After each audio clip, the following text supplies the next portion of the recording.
As histórias de crimes reais mais assustadoras costumam ser as menos contadas, seja por serem dolorosas ou por passarem despercebidas. Hoje reuni uma lista de histórias de crimes reais pouco conhecidas, que provavelmente você nunca ouviu falar. Então, aqui estão 5 das histórias de crimes reais mais assustadoras já contadas.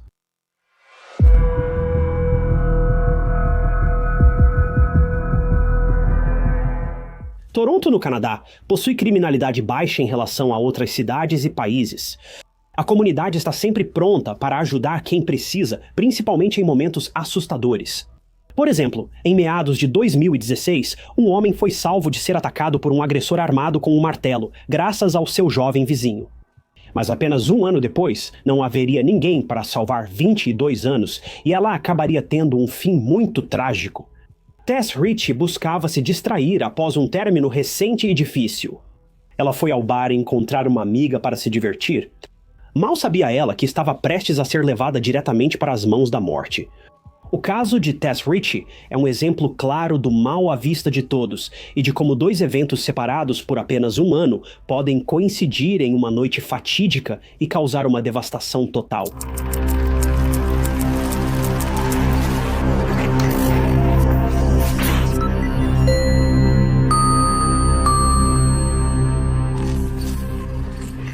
Tess Ritchie nasceu em 30 de novembro de 1994 e cresceu em North Bay, Ontário. Tess era a caçula de 5 filhas e o xodó de todos. Por ser a caçula, suas irmãs diziam que ela era mimada. Apesar de ser a princesa da família, ela era muito pé no chão, humilde e carinhosa. Ela não tinha medo de dizer o que pensava e tinha uma personalidade muito generosa, extrovertida e alegre. Tess era uma grande amante dos animais. Seus cachorros, Phil e Pearl, eram sua vida. E vamos concordar que Phil é um nome ótimo para um cachorro? Eu também dei nomes de homem adulto para meus cachorrinhos. Este é o Carl e o Hank está no outro cômodo. Tess sempre foi leal e muito protetora com quem amava. Ela tinha talento para plantas, adorava plantar árvores e possuía uma grande coleção de plantas de casa. Ela também era assistente de gerente no Days Inn, em North Bay. Aos 19 anos, ela se mudou para Toronto com o sonho de trabalhar em serviços e, futuramente, viajar. Tess queria ser comissária de bordo em uma companhia aérea. Ao se mudar para Toronto, ela cursou serviços de voo no Seneca College e se formou em abril de 2017. Depois de se formar, Tess se candidatou a várias companhias aéreas e até a hotéis de luxo para conseguir o emprego dos seus sonhos. Ela também conciliou vários empregos de meio período, incluindo trabalhar em uma cafeteria em Toronto. Tess, ainda aguardando resposta da companhia aérea onde se candidatou, resolveu seguir outra carreira paralela ligada a idiomas. Tess aprendeu italiano e procurava vagas de au pair na Itália, função que é basicamente ser babá residente. Tess, jovem ambiciosa e sonhadora, criou um canal no YouTube para compartilhar experiências em relacionamentos abusivos, defender direitos das mulheres e postar covers de músicas. Tess era forte e determinada. Queria criar um espaço seguro para mulheres que, como ela, sobreviveram a relacionamentos difíceis. Tess queria ajudar e não temia compartilhar experiências vulneráveis com sua comunidade online. O último vídeo que Tess postou no YouTube foi em 23 de fevereiro de 2014 e falava sobre estar em um relacionamento com um abusador. Mesmo no vídeo, percebe-se que Tess era uma jovem madura e sabia o que merecia. A maneira como Tess abordou um tema tão infeliz e que muda a vida foi inspiradora para outras mulheres. No geral, Tess era uma jovem linda com muito a esperar do futuro. Em novembro de 2017, tudo estava prestes a piorar. E Tess estava prestes a experimentar o quão vis e sinistras algumas pessoas podem ser. Em 23 de novembro de 2017, uma semana antes de seu 23º aniversário, Tess vivia uma fase difícil. Ela havia terminado com Julian e estava compreensivelmente abatida. Certa do apoio da família, Tess visitou sua irmã mais velha, Rachel, em Midtown Toronto, em 24 de novembro, uma sexta-feira. Rachel era o apoio e conforto de Tess. Rachel queria que sua irmã melhorasse, mas como o término era recente, Tess estava inconsolável. Ela não estava comendo, e Rachel teve que persuadi-la a comer alguma coisa, qualquer coisa. Rachel acalmou Tess conversando sobre o término, distraindo-a com compras e tempo juntas, o que ambas precisavam. Rachel também animou Tess até certo ponto, levando-a ao seu lugar favorito, o parque para cachorros. Tess estava se sentindo muito melhor, e até chegou a sorrir e rir, o que deixou Rachel aliviada ao ver. Rachel e Tess passaram a tarde juntas, pois à noite Tess encontraria Riley Sinbrad, amiga do ensino médio. Por volta das 23h30, Tess chamou um Uber para encontrar Riley. Ela se despediu de Rachel, que viu a irmã descer correndo as escadas para pegar o Uber. Mal sabia Rachel que essa seria a última vez que veria Tess. Tess planejava se encontrar com Riley no bar Drag Cruise and Tangles, na Church Street. Ao chegar e esperar por Riley, Tess avisou Rachel por mensagem, perto da meia-noite, que já estava no bar em segurança. As irmãs faziam isso com frequência.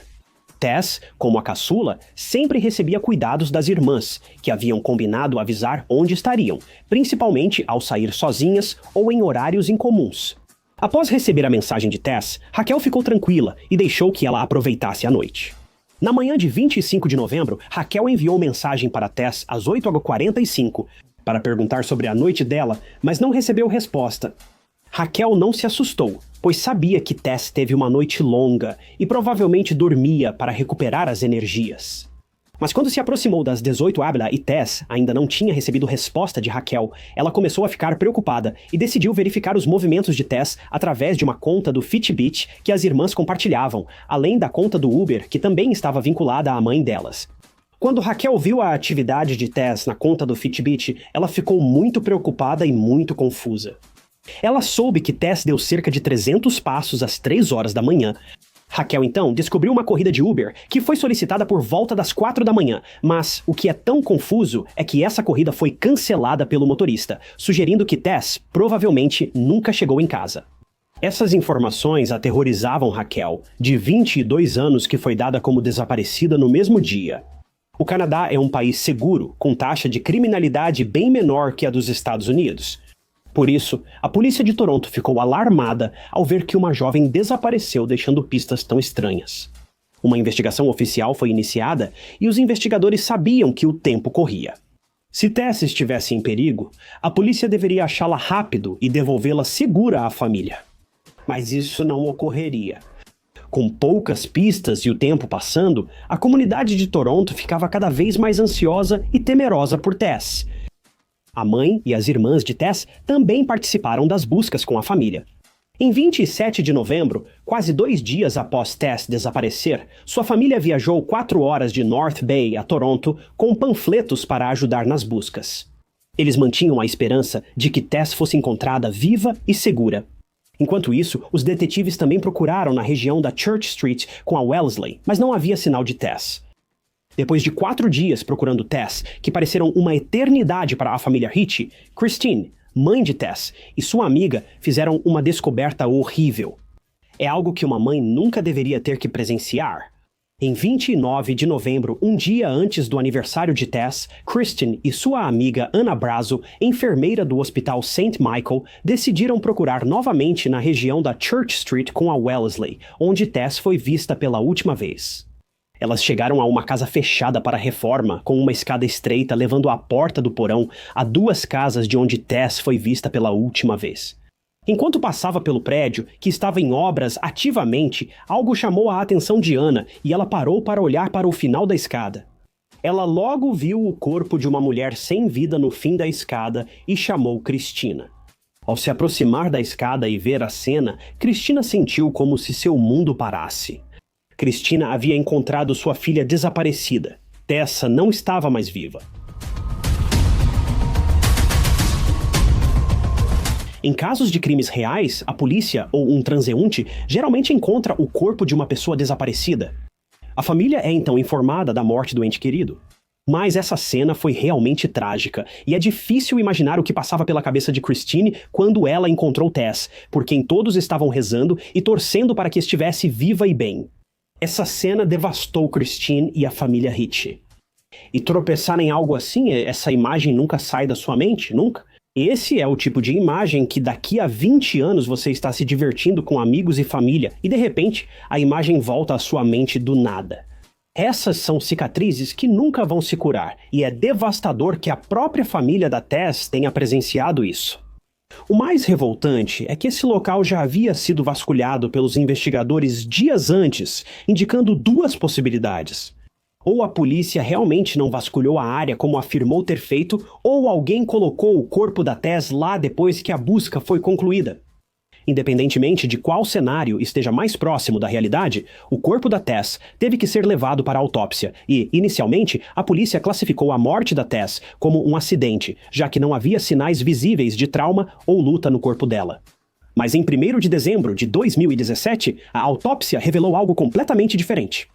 A morte da Tessa foi por compressão no pescoço, compatível com estrangulamento, descartando o acidente.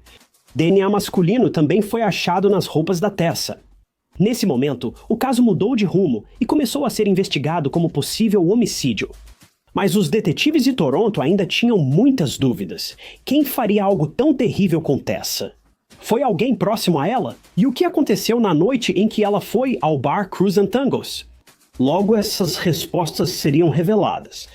Sem suspeitos, a polícia analisou câmeras de segurança da noite fatídica para montar a linha do tempo dos fatos. Felizmente, as imagens das câmeras de segurança das áreas vizinhas, assim como do bar onde Tess foi, trouxeram um avanço no caso. As imagens de vigilância mostraram Tess de mãos dadas com um homem desconhecido pouco antes de sua morte trágica. Os investigadores decidiram interrogar Riley, a amiga de Tess, que estava com ela na noite do ataque. Riley disse que ela e Tess beberam muito, tanto que a segurança do bar pediu para que elas saíssem. Câmeras de segurança registraram Tess e Riley deixando a boate por volta das 2h. As garotas foram até um carrinho de cachorro-quente na Wellesley Street, onde falaram com várias pessoas, incluindo uma mulher na porta de casa e um homem que passou a acompanhá-las. Michelle foi entrevistada depois e disse que conversou com Tess e Riley enquanto fumava. Do lado de fora de casa, Tess contou a Michelle sobre o término recente e recebeu consolo breve. Acontece que Michelle gostou muito de Tess desde o início e até deu seu número para Tess, caso ela precisasse conversar com alguém. Após cerca de 20 minutos de encontro, Riley recebeu uma mensagem do namorado às 4h pedindo que voltasse. Tess então encerrou a noite e chamou um Uber, confirmando a atividade vista por Rachel no app. Então foi Tess quem pediu o Uber, mas ela nunca entrou nele. Isso levanta a questão: o que aconteceu com Tess nesse período? As câmeras de segurança revelaram mais sobre o que ocorreu naquela noite. A história de Riley foi confirmada, pois às 4h02 ela foi vista deixando Tess e indo para sua casa. Mas Tess não estava sozinha? Lembra do homem que seguiu as garotas perto do carrinho de cachorro-quente? Bem, ele estava com Tess quando Riley foi para casa. Esse homem e Tess seguiram para a 582 Church Street e desceram a escada onde Tess seria encontrada depois, em 29 de novembro. A escada ficou fora do alcance da câmera, mas 45 minutos depois, o homem foi visto de novo, andando devagar perto da cerca, na direção oposta. Ele estava sozinho, e Tess não estava em lugar nenhum. Essa revelação chocou a polícia, que sabia que esse homem tinha algo a ver com o ataque a Tess. Mas havia um grande problema. Os detetives não sabiam quem era esse homem. Mas isso não duraria muito, pois o homem em questão logo procuraria a polícia. Após a divulgação das imagens da vovó do homem com Tess, a polícia recebeu uma ligação de alguém dizendo ser o homem das fotos. Quem era ele? Por que estava com Tess na noite do ataque? Ele machucou Tess? Kaylin Schlatter, de 21 anos, morava com os pais e o irmão mais novo no norte de Toronto. Amigos, vizinhos e familiares disseram que Kaylin era um jovem doce e atencioso. Ele não tinha antecedentes e era visto como herói na cidade. Um ano antes do trágico falecimento de Tess, Kaylin salvou seu vizinho de ser atacado por um agressor com um martelo. Ele ouviu uma briga entre um homem com um martelo e seu vizinho. Quando Kaylin interveio, o agressor fugiu. A televisão local até entrevistou o homem sobre seus esforços para proteger a comunidade do crime. Após a ligação, a polícia chamou Kaylin para um interrogatório, ao qual ele foi acompanhado pelos pais e por seu advogado. Mas Kaylin mudou completamente de comportamento, não colaborou e recusou fornecer DNA. Na verdade, a polícia nem precisou se esforçar, pois os pais de Kaylin ajudaram sem perceber. Os pais de Kaylin trouxeram água e lanches para ele, e Kaylin bebeu um pouco antes de descartar a garrafa. A polícia recuperou a garrafa de água e enviou o DNA dela para análise. Simples assim. Alguns dias depois, eles deram sorte. O DNA de Kaylin coincidiu com o de Tess, colocando-o na cena do crime e responsabilizando-o pelo ocorrido. Kaylin foi imediatamente preso e mantido em uma cela, e é aqui que as coisas ficam muito confusas para todo mundo. Kaylin era visto como um cavalheiro. Então, por que seu DNA estava no corpo de Tess? Bem, as aparências enganam e algo muito sombrio se escondia por trás da fachada alegre e tranquila de Kaylin, que logo seria revelado. A cela de Kaylin ficava entre dois policiais disfarçados como criminosos. Disfarçados, tentavam obter uma confissão de Kaylin. E bem, Kaylin não perdeu tempo em revelar muitos detalhes perturbadores sobre si mesmo. Kaylin se gabou de seu charme e disse ser um conquistador que sabia como seduzir mulheres. Ele ainda se gabava de ter ficado com mais de 40 mulheres, apesar da pouca idade, o que é muito preocupante se for verdade. O celular de Kaylin também foi confiscado e revelou muitas coisas sombrias. Acontece que Kaylin tinha interesse em alguns atos sexuais incrivelmente violentos e assistia a muitos, vídeos explícitos. Essa revelação foi ainda mais confirmada quando as ex-namoradas de Kaylin foram interrogadas. Não entrarei em detalhes sobre o que revelaram à polícia, mas confirmaram que ele tinha interesses bem peculiares, alguns até violentos. Além disso, imagens das câmeras do bar mostram Kaylin lá quando Tess e Riley foram retiradas, indicando que ele pode não ter encontrado as garotas na barraca de cachorro-quente, como os detetives pensavam. Ele pode ter estado perseguindo elas. As imagens mostraram Tess e Kaylin a apenas uma distância de um ombro um do outro, o que é muito assustador de se pensar agora. Embora Tess e Kaylin não tenham se encontrado ou se conhecido no bar, era evidente que Kaylin já observava Tess. Kaylin também confessou ao policial disfarçado que Tess estava viva quando ele a deixou na escada, mas logo mudou sua história e disse que estava embriagado e não se lembrava do que havia acontecido naquela noite. Com isso, em 21 de março de 2018, os investigadores elevaram as acusações contra Kaylin de homicídio em 2º grau para 1º grau. Após quase 2 anos preso, o julgamento de Kaylin foi marcado para 12 de janeiro de 2020.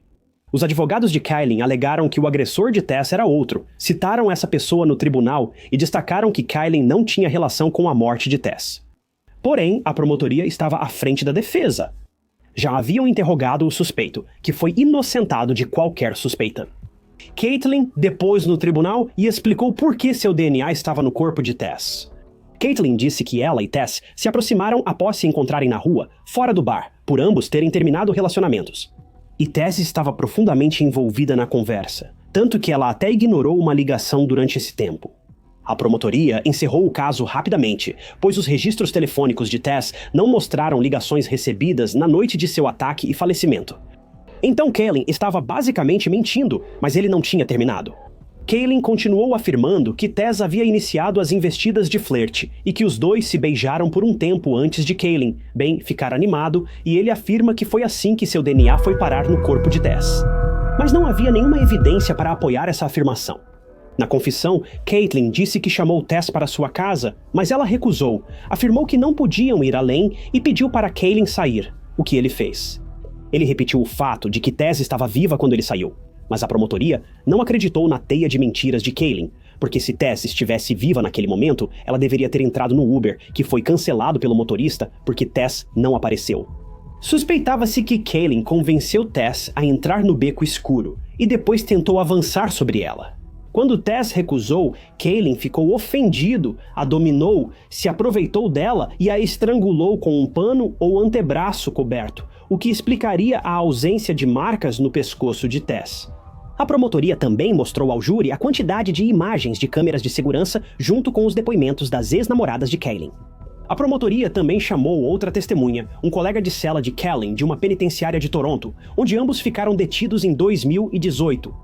O colega de cela, conhecido como ES, afirmou em tribunal que inicialmente teve pena de Caitim por ser um jovem preso pela primeira vez. Com o tempo, ES começou a notar coisas bizarras sobre Kaylin. Kaylin chorava até dormir, mas não por culpa de ter tirado a vida de uma jovem. Na verdade, ele não queria cumprir longa sentença pela morte de Tess e sentia falta da mãe.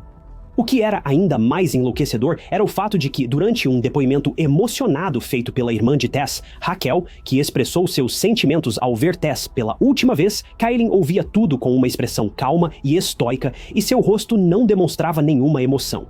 Caitlin ficou em lágrimas, apavorado com a ideia de enfrentar as consequências pelo que fez a uma mulher inocente. Mas ele nem se mexeu quando a irmã de Tess desabou no tribunal ao relembrar os últimos momentos com a irmã. O companheiro de cela também testemunhou que Kaylin confessou que perdeu o controle quando Tess se recusou a ir, abre aspas, até o fim com ele. E, em um acesso de raiva, Kaylin estrangulou Tess com um lenço. Por outro lado, Kaylin negou ter tido qualquer conversa com essa pessoa chamada S e tentou repetidamente afirmar sua inocência, o que é extremamente irritante. O julgamento de Kaylin durou cerca de 6 semanas e, após a deliberação, o júri apresentou o veredicto. Em 23 de março de 2020, Kaylin foi considerado culpado.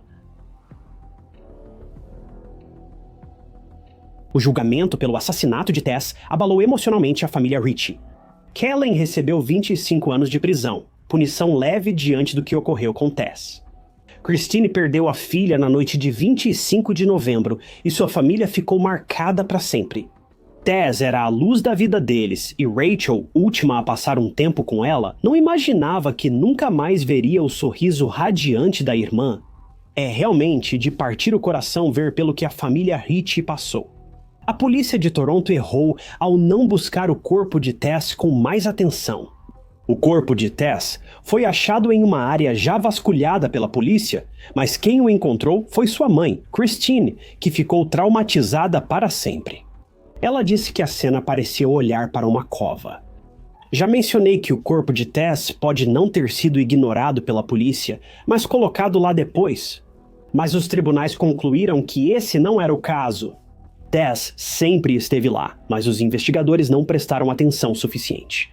Por negligência policial, na busca por Tess, os oficiais Alan McCullough e Michael Jones foram acusados de má conduta e negligência no dever em junho de 2018.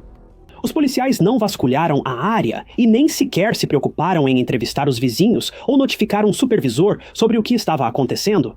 Surpreendentemente, ambos os policiais ainda integram a força, apesar das penalidades por negligência na busca por Tess. A polícia de Toronto não forneceu mais informações sobre suas ações, o que é ainda mais frustrante para a família Ritchie. Christina, ao relembrar o momento em que encontrou o corpo da filha, acusou a polícia de má conduta e afirmou, se tivessem seguido o protocolo, teriam encontrado ela. Ela estava deitada na esquina. A família Ritchie ainda tenta superar essa perda dolorosa. Tess, a caçula da família e favorita de todos, ajudava qualquer um e não machucaria ninguém. De acordo com Christine, Tess era feita de tudo que há de bom no mundo. O motivo de Kaylin, um estranho, ter atacado alguém tão amorosa como Tess ainda é um mistério. Kaylin foi mais um exemplo de quem não aceitava um não e queria desesperadamente o que não podia ter. A família Ritchie enfrentou muito com a morte de Tess e processou Kaylin, o Departamento de Polícia de Toronto e o Cruz Angus em 20 milhões de dólares.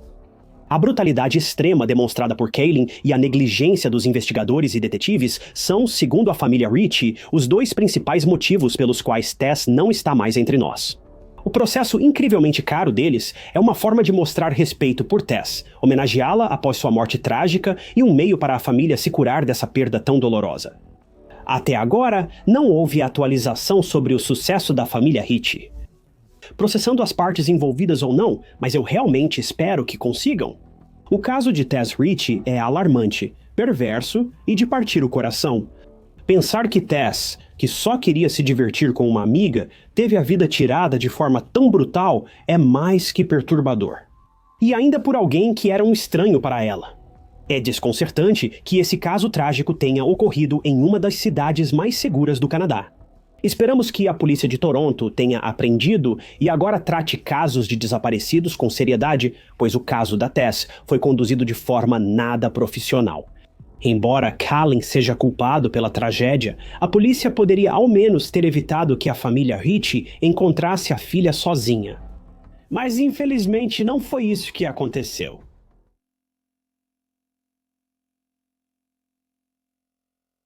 Uma adolescente sai de casa em um dia que deveria ser comum, rindo, vibrante, cheia de planos para o futuro. Horas depois, o silêncio dela ecoaria por toda uma comunidade. Um carro abandonado, uma figura sombria com tatuagem marcante e evidências que sugeriam algo ainda mais obscuro do que se podia imaginar. Não é só a história de um desaparecimento, mas o desenrolar de um pesadelo. Este é o caso de Alexis Murphy.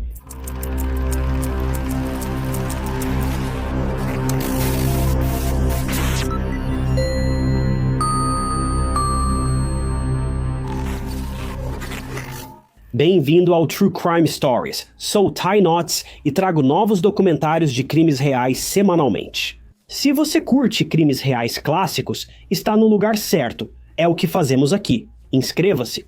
É grátis e apenas avisa quando posto novos casos. Alexis Tiara Murphy nasceu em Charlottesville, Virgínia, filha de Laura e Troy. Alexis é lembrada como uma jovem linda, alegre, vibrante e atlética. Ela estudava na Nelson County High School e estava prestes a se formar na época do caso. Ela também era a capitã do time de vôlei da escola e planejava continuar praticando o esporte assim que fosse para a faculdade em breve. No geral, ela era uma garota bem popular no colégio, e essa popularidade também se refletia nas redes sociais. Alexis já era uma rainha das redes sociais e tinha muitos seguidores, antes mesmo disso virar moda. Ela estava sempre postando vídeos dela mesma, atualizando seus seguidores e amigos sobre o que estava fazendo e para onde estava indo, e sempre fazia vídeos se divertindo, dançando e cantando. Ela basicamente documentava toda a sua vida online. Laura, mãe de Alexis, acha que se estivesse aqui hoje, ela seria famosa no TikTok, sonho de muitos adolescentes. Mas Alexis não era snob quanto à popularidade. Ela era, na verdade, incrivelmente gentil, e era o tipo de pessoa que puxava a conversa com praticamente qualquer um, mas esse era exatamente o problema. Veja, Alexis era conhecida por ser muito amigável. Alguns até achavam que sua simpatia, pode ter sido o catalisador para o desaparecimento dela. Alexis e sua família moravam em Shipman, Virgínia, na época do caso. E em um determinado dia de agosto de 2013, Alexis queria ir ao salão para fazer o cabelo. Alexis estava no último ano do ensino médio e prestes a tirar suas fotos. Então ela queria estar bonita, por isso foi ao salão para arrumar o cabelo para o dia das fotos. Era 3 de agosto e Alexis acordou, se vestiu e desceu correndo as escadas, e sua mãe Laura se lembra desse dia como se fosse ontem. Laura deu dinheiro para Alexis ir ao salão enquanto se preparava para o turno nos Correios. Alexis estava feliz e rindo, e parecia apenas mais um dia normal na casa dos Murphy. Mas mal sabiam eles que esse dia se tornaria trágico muito rapidamente. Alexis entrou no Nissan Maxima branco do pai e foi para Lynchburg, a cerca de 20 minutos de casa. Alexis também tweetou sobre Lynchburg mais tarde. Mas essa foi a última coisa que Alexis fez antes de tudo ficar em silêncio. Não houve mais postagens, ligações ou mensagens. Na época, a família de Alexis não deu muita importância. Eles pensaram que Alexis estava com amigos, se divertindo, então não encheram o celular dela de mensagens. Mas só à meia-noite que a família de Alexis começou a se preocupar com ela.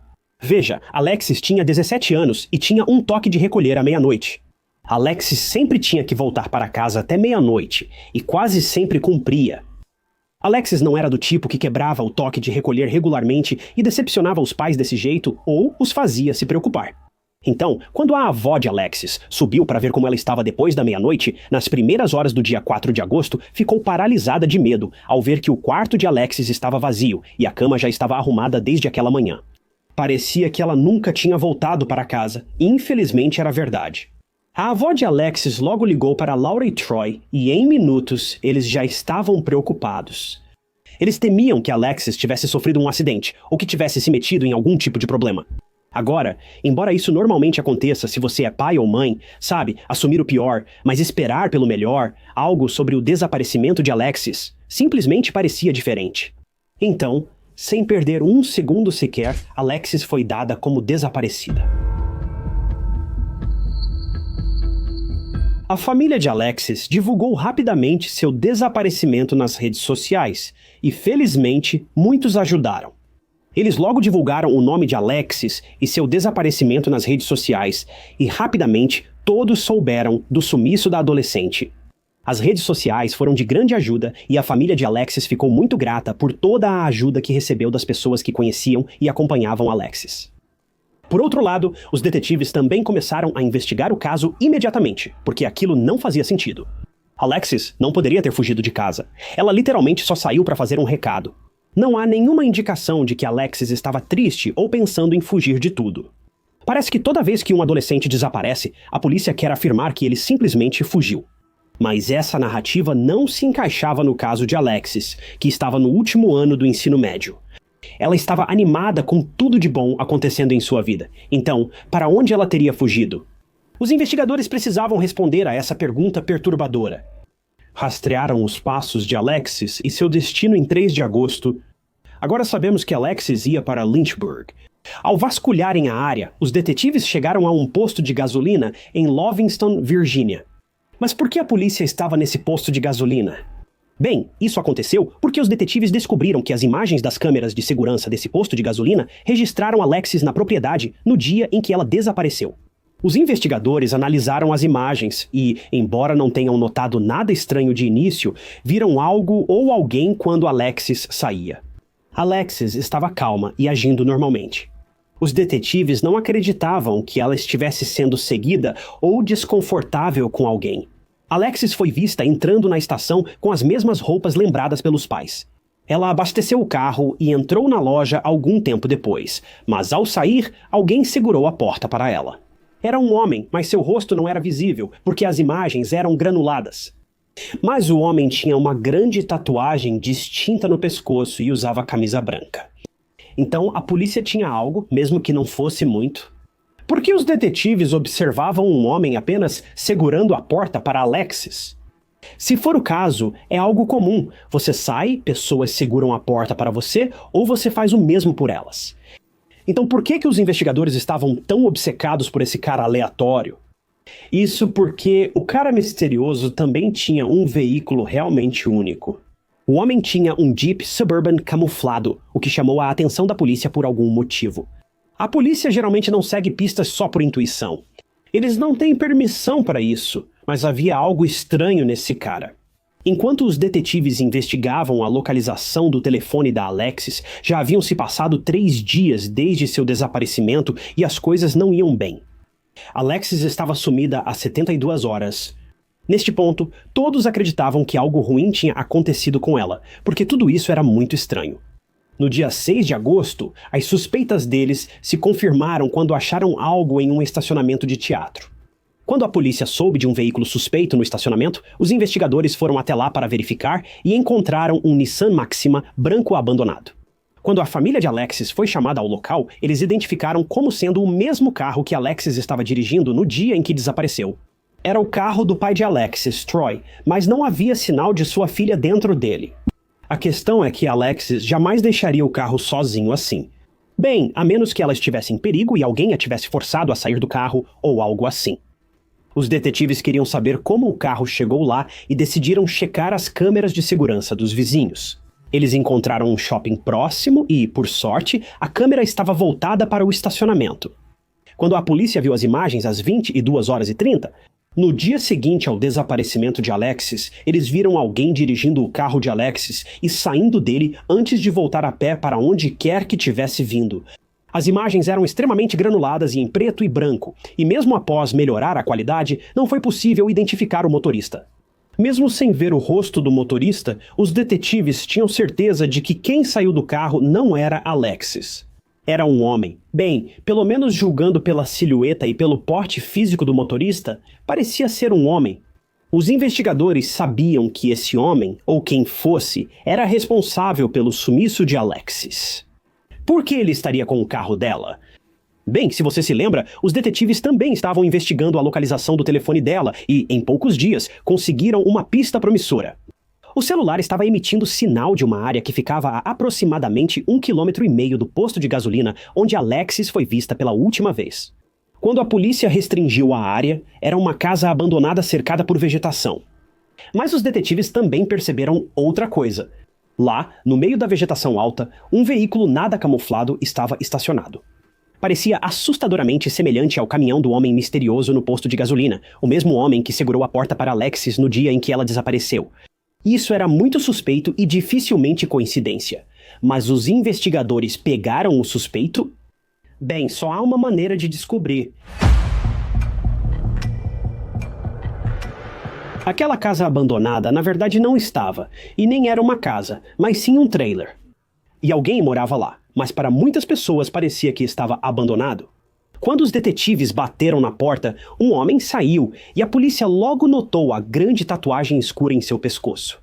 Era uma tatuagem do Patolino. Quando os detetives perguntaram quem era o homem, ele se apresentou como Randy Taylor e também confirmou que o veículo era dele. Quando perguntado sobre Alexis, o homem fingiu não saber e afirmou não conhecê-la nem tê-la visto. Ainda assim, os detetives desconfiaram e quiseram ver dentro do trailer. Randy deu permissão aos investigadores e assim que eles entraram no trailer, seus olhos avistaram algo suspeito no chão. Era um brinco de diamante e a polícia suspeitou que fosse brinco ou piercing de nariz, ambos usados por Alexis quando desapareceu. Além disso, os detetives conseguiram encontrar o que parecia ser uma unha quebrada, assim como um fio de cabelo preto no carpete e também no travesseiro da cama de Randy. Os investigadores recolheram todos esses itens como evidência e os enviaram para análise. Eles queriam saber se esses itens correspondiam ao DNA de Alexis ou não. Enquanto isso, os detetives foram embora sem prender Randy porque precisavam de provas concretas, mas isso não significava que ele estava livre de suspeitas. Randy era estranho, do tipo que você evitaria ficar sozinho em um ponto de ônibus ou rua deserta. Ele simplesmente não tinha aquele jeito que transmitia segurança. Era praticamente o oposto. De qualquer forma, quando os resultados do DNA chegaram, as suspeitas da polícia foram confirmadas. A unha e o cabelo correspondiam ao DNA de Alexis, então Alexis esteve no trailer de Randy. Mas por quê? Eles não se conheciam. Alexis certamente não andava com ele antes. Então por que o DNA de Alexis estava por todo o trailer de Randy? E mais importante, o que tinha acontecido naquele trailer? Onde Alexis estava agora e ela ainda estava viva? A polícia evitou responder a última pergunta de imediato, pois temia o rumo das evidências. Após a revelação, Randy virou o principal suspeito pelo sumiço de Alexis. Quando os investigadores o confrontaram com as evidências de DNA, a história de Randy mudou. De repente, ele passou de não conhecer Alexis para lembrar dela indo ao seu trailer. Randy contou que estava em seu trailer cuidando da própria vida quando ouviu uma batida na porta. Quando ele abriu a porta, viu um homem com dreadlocks e uma garota jovem que parecia ter 17 anos e a dupla queria substâncias ilegais dele. De acordo com Randy, a dupla entrou no trailer, sentou-se, tomou algumas cervejas e aparentemente Alexis saiu do trailer com o Sr. Dreadlocks, toda feliz e risonha no carro dele. Randy destacou que era só um anfitrião simpático que recebeu duas pessoas quase desconhecidas em seu trailer. Quando os detetives perguntaram sobre o homem com dreadlocks, Randy disse que era Damien, então os investigadores foram falar com ele. Logo descobriram que Damien nada sabia sobre Alexis ou sobre encontrar Randy em 3 de agosto, pois ele estava no Alabama na época, como a polícia confirmou. Os detetives perceberam que foram enganados por Randy e o prenderam sob suspeita de sequestro. Além disso, os investigadores decidiram investigar quem Randy realmente era e quando perguntaram para as pessoas, ficaram surpresos, mas nem tanto. Só de olhar para ele, já dá para ver que tem um passado duvidoso. Randy, na verdade, gostava de assustar os outros. Os funcionários do posto onde Randy esteve quando Alexis foi vista pela última vez tinham muito a dizer sobre ele. Funcionários e clientes do posto disseram que Randy passava horas em seu Jeep no estacionamento, observando as pessoas. Ele claramente deixava as pessoas desconfortáveis. Nunca houve uma razão para ele passar tanto tempo naquele posto de gasolina. Ele simplesmente fazia isso.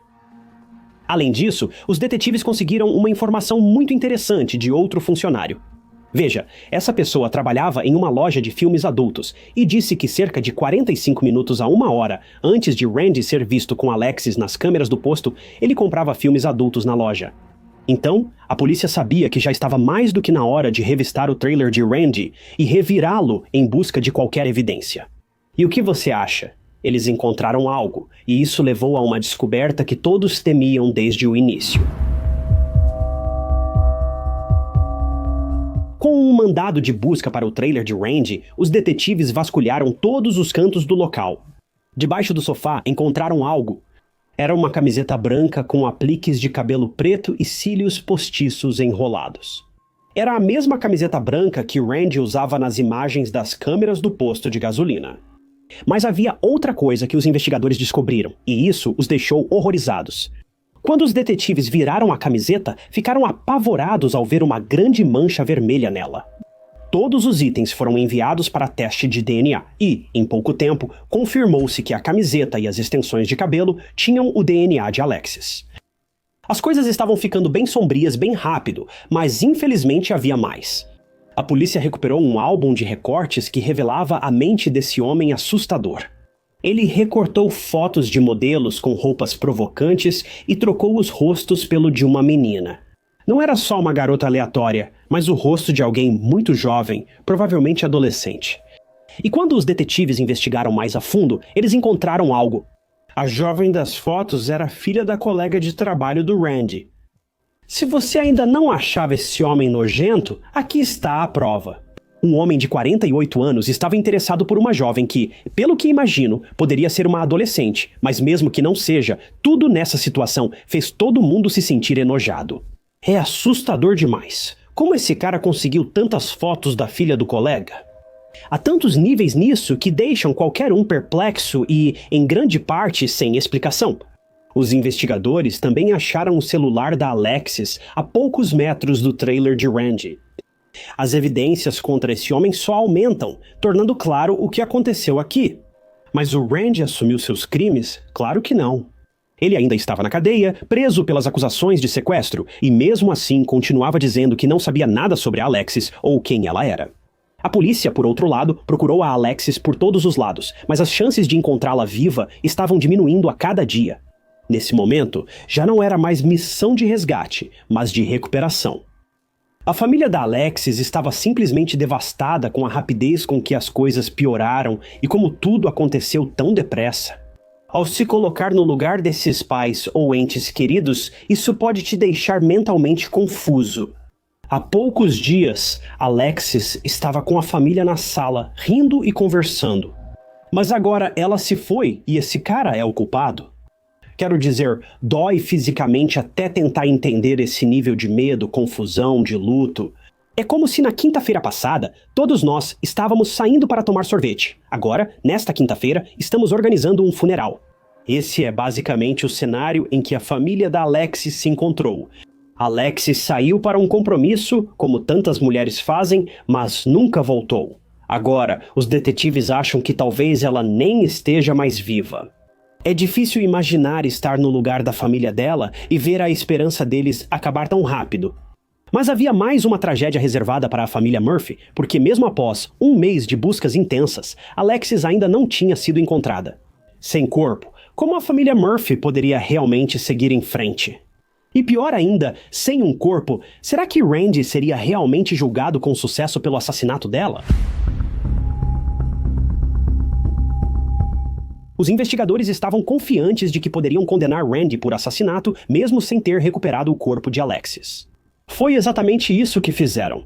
Randy foi acusado de matar Alexis. Em 24 de setembro de 2000, e 13 mais de um mês após Alexis desaparecer, Randy foi indiciado por 2 crimes. Em janeiro de 2014, ele foi acusado de homicídio e homicídio doloso em primeiro grau, sequestro com intenção de violar e ainda de grande furto. Randy afirmou ser inocente de todas as acusações e aguardava o julgamento marcado para maio daquele ano. No início do julgamento, a promotoria apresentou todas as provas, como o DNA de Alexis e imagens das câmeras de segurança, sem mais pontos a discutir. Em 8 de maio de 2014, Randy Taylor foi considerado culpado de todas as acusações e, em julho, condenado a 2 prisões perpétuas. Ele recorreu para reduzir a pena, tentando influenciar e confundir o júri ao afirmar que outra pessoa participou do assassinato de Alexis. Mas, obviamente, isso não funcionou. Randy foi condenado com sucesso e esse homem nunca mais será autorizado a sair da prisão. Mas os jogos dele ainda não tinham acabado. Pouco depois do julgamento, Randy teve uma ideia brilhante para voltar aos holofotes. Em outubro de 2014, Randy disse que prenderam a pessoa errada e que o verdadeiro assassino ainda estava solto. Quando perguntaram para quem ele estava tentando apontar o dedo, um nome familiar surgiu: Jesse Matthews. Veja, infelizmente, na época do desaparecimento de Alexis, a Virgínia estava sendo assolada por vários outros casos de pessoas desaparecidas. Morgan Harrington, Hannah Graham e Samantha Clark tinham acabado de desaparecer a poucos minutos de onde Alexis foi vista pela última vez e onde seu carro foi encontrado abandonado. Jesse Matthews era o principal suspeito nos desaparecimentos de Morgan e Hannah. A descrição dele correspondia ao homem que afirmou estar com Alexis no dia em que ela visitou o trailer. Jesse era grande e tinha dreadlocks. A dica do Randy fez a polícia perder tempo tentando descartar Jesse, e após testes de DNA e outros exames, Jesse Matthews foi excluído como suspeito no caso da Alexis. Mas não era como se Jesse fosse uma pessoa boa ou limpa, ou algo assim. Na verdade, Randy e Jesse eram farinha do mesmo saco. Jesse matou Morgan e Hannah e foi acusado pelos assassinatos. Ver Randy jogar Jesse debaixo do ônibus para se salvar é revoltante. O quanto pessoas como essa são capazes de ir para salvar a própria pele é realmente alarmante, considerando a falta de consideração que têm pelas próprias vítimas. Mas finalmente, toda a confusão com Jesse Matthews tinha acabado e Randy estava atrás das grades, mas a família Murphy ainda queria encontrar Alexis e trazê-la de volta para casa. Randy tentou persuadir os promotores a trocar suas 2 prisões perpétuas por 20 anos em troca da localização do corpo de Alexis. Mas a família Murphy recusou isso, mesmo querendo muito esse desfecho. Eles queriam que Randy sofresse e cumprisse toda a sua punição, mesmo que isso significasse que Alexis não pudesse ser encontrada. Mesmo tendo aberto mão da possibilidade de o assassino de sua filha revelar o paradeiro dela, a família Murphy continuou lutando. Ao final, ainda esperaram 6 anos até saberem que Alexis fora encontrada. Em 3 de dezembro de 2020, 6 anos após a prisão de Randy, restos humanos foram achados em Lovington, perto do posto de gasolina onde ela foi vista pela última vez. Só em fevereiro de 2021, esses restos mortais foram identificados como Alexis Murphy. Os legistas acreditam que Alexis foi sufocada e também se acredita que Randy abusou dela, o que torna a situação ainda pior. Acredita-se que Randy convenceu Alexis a segui-lo do posto de gasolina até seu trailer, onde tirou sua vida. As extensões de cabelo e as unhas quebradas podem indicar uma luta, mas no final, Alexis não conseguiu se salvar. Depois, ele descartou o corpo dela e o celular ali perto e saiu como se nada tivesse acontecido. A celebração da vida de Alexis ocorreu em 6 de junho de 2021, em seu 25º aniversário. A cerimônia foi no estádio da escola onde ela estudou, lotado por pessoas homenageando a jovem alegre, engraçada e sábia que faleceu de forma repentina e desnecessária. A família Murphy também construiu um jardim como memorial, onde estão as cinzas de Alexis. No fim, a família dela está ferida, mas em paz. A vida dela foi tão vergonhosamente interrompida e tudo pelo prazer doentio de um homem é realmente repugnante.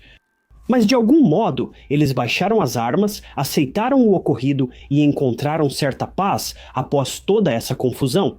É realmente incrível, sendo honesto, que eles conseguiram encontrar algum conforto depois que algo tão trágico destruiu a família deles. Meu coração dói muito por eles, mas saber que eles finalmente conseguiram superar tudo isso é simplesmente incrível. É inacreditável que Alexis tenha sido alvo da forma como foi. Não é como se ela estivesse em um lugar particularmente perigoso ou algo assim. Ela só ia abastecer o carro e seguir com o dia dela, do mesmo jeito que todos nós fazemos. Isso realmente mostra que não importa onde você esteja, não importa com quem você esteja, nenhum de nós está realmente seguro.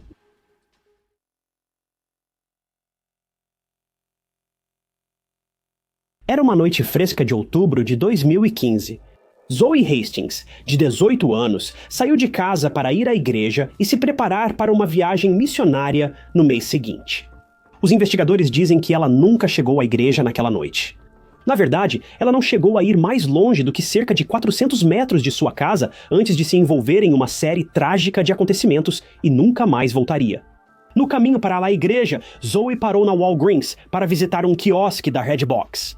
Assim que ela saiu do carro para alugar um filme, um homem se aproximou sorrateiramente por trás dela. Ele deu uma ordem muito simples. Cale a boca e entre.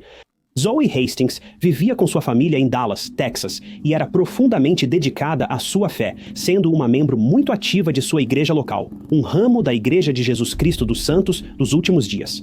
Quando não estava na escola ou com amigos e família, Zoe geralmente fazia algo para sua igreja. Sua dedicação era diferente de tudo que a maioria das pessoas poderia imaginar, e ela fazia todo o possível para colocar sua religião acima de tudo em sua vida. Fora da sua religião e da sua família, Zoe tinha acabado de se formar na Booker T. Washington High School for the Performing Arts, que também fica em Dallas. Nunca foi dito o que Zoe faria após o fim da escola, além das atividades já planejadas com sua igreja. Ela também era uma respeitada instrutora de natação na White Rock Young Men's Christian Association. Então, está bem claro que Zoe estava envolvida em muitas coisas diferentes. Ela era uma jovem talentosa e com muito potencial. O pai de Zoe, Jim, na verdade era bispo da igreja da família e ajudava com as finanças da igreja, mas também ministrava alguns dos cultos lá. Ele dedicava uma noite por semana para ajudar membros da igreja com problemas familiares, espirituais ou outros. Ele foi um grande exemplo para Zoe, então é fácil entender como ela se envolveu tão profundamente com sua fé. A mãe de Zoe, por outro lado, também era um exemplo brilhante e uma mulher incrível. Cheryl Hastings, mais do que qualquer outra coisa, amava ser mãe, tanto que ela realmente colocou toda a sua carreira em pausa quando a família recebeu o terceiro filho no mundo. Quando as coisas se acalmaram, Cheryl decidiu voltar ao trabalho após concluir os estudos de enfermagem. Ela estava, na verdade, cursando a faculdade para obter seu mestrado quando esse caso aconteceu. Os Hastings faziam parte de uma família relativamente grande, com Zoe sendo uma das 5 crianças.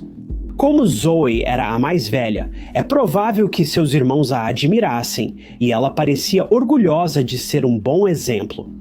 A mãe de Cheryl, na verdade, lembrou de um momento em particular que é um exemplo perfeito do tipo de pessoa que Zoe era, dizendo que, na sexta-feira antes de desaparecer, Zoe escreveu um bilhete para o carteiro deles e colocou na caixa de correio, perguntando qual era a bebida favorita dele, qual era o chocolate preferido dele e várias outras coisas para conhecê-lo melhor. Ela não fazia isso apenas para ser gentil e demonstrar interesse. Ela queria sair para comprar coisas que ele gostava e mostrar gratidão pelo esforço dele. Mas infelizmente, aquele carteiro nunca chegaria a conhecer a verdadeira extensão da bondade de Zoe. Isso porque, antes que pudesse demonstrar, Zoe desapareceu.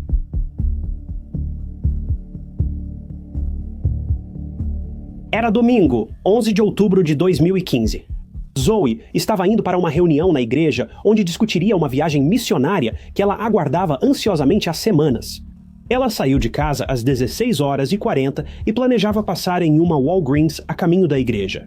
Essa Walgreens ficava, na verdade, à vista da casa dela, a menos de 1/4 de milha de distância, e era possível ver a grande placa da Walgreens do jardim da frente. Registros do tribunal mostram que Zoe chegou a Walgreens por volta das 16h42, naquela noite, onde ela se aproximou do quiosque Red Box, localizado logo do lado de fora da porta da frente do prédio.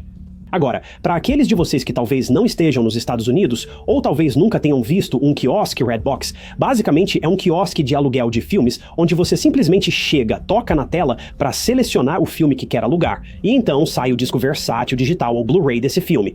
Ao terminar, devolva o filme e pague a taxa pelos dias usados.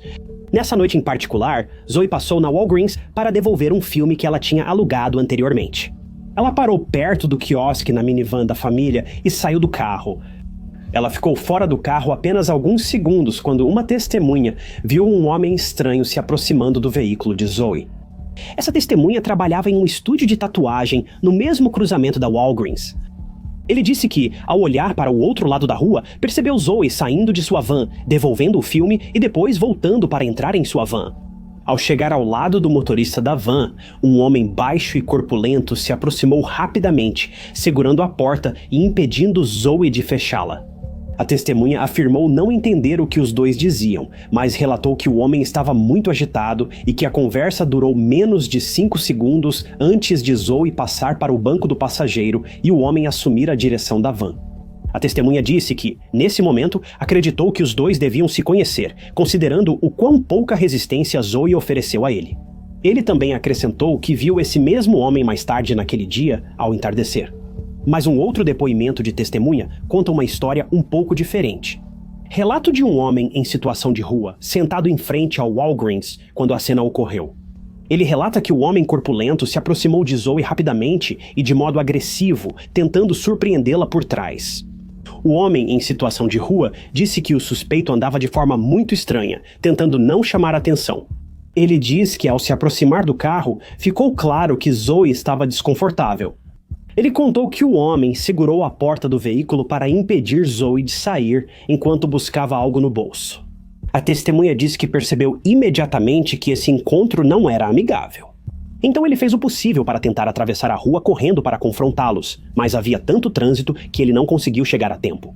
Quando ele chegou, o homem já havia partido rapidamente com Zoe no carro.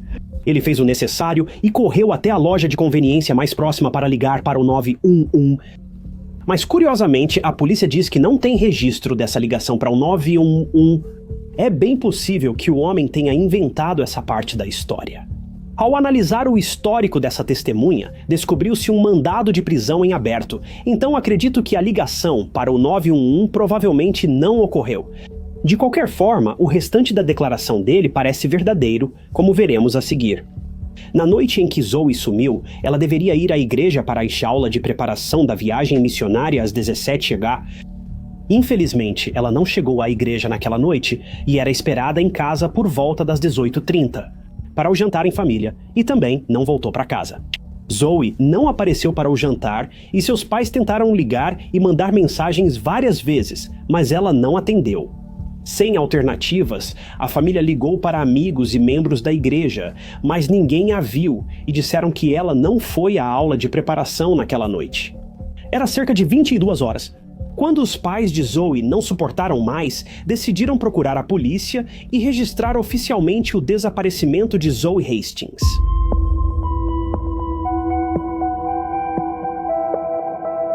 Após os pais de Zoe registrarem seu desaparecimento, um familiar logo descobriu que podia usar o app Buscar iPhone para rastrear sua última localização. Isso ocorreria na manhã de 12 de outubro. Agora, não tenho certeza de como eles conseguiram fazer isso sem a senha da Zoe, mas não demorou muito para acessarem as informações e, de forma bastante estranha, descobrirem que Zoe estava a apenas 5 minutos de casa. Sem hesitar, a família entrou no carro e foi na direção do celular da Zoe. Mas então eles viram uma cena que gostariam de esquecer. À medida que a família se aproximava do local marcado no mapa, eles perceberam luzes piscando logo adiante. Quando chegaram ao local, perceberam que essas luzes estavam exatamente no ponto onde o celular de Zoe havia emitido o último sinal. Quando a família de Zoe parou o carro e desceu, foi abordada por policiais que trouxeram uma notícia que nenhum pai gostaria de ouvir. Infelizmente, quando os socorristas chegaram, nada mais podia ser feito. Zoe já havia falecido. Mas o que aconteceu?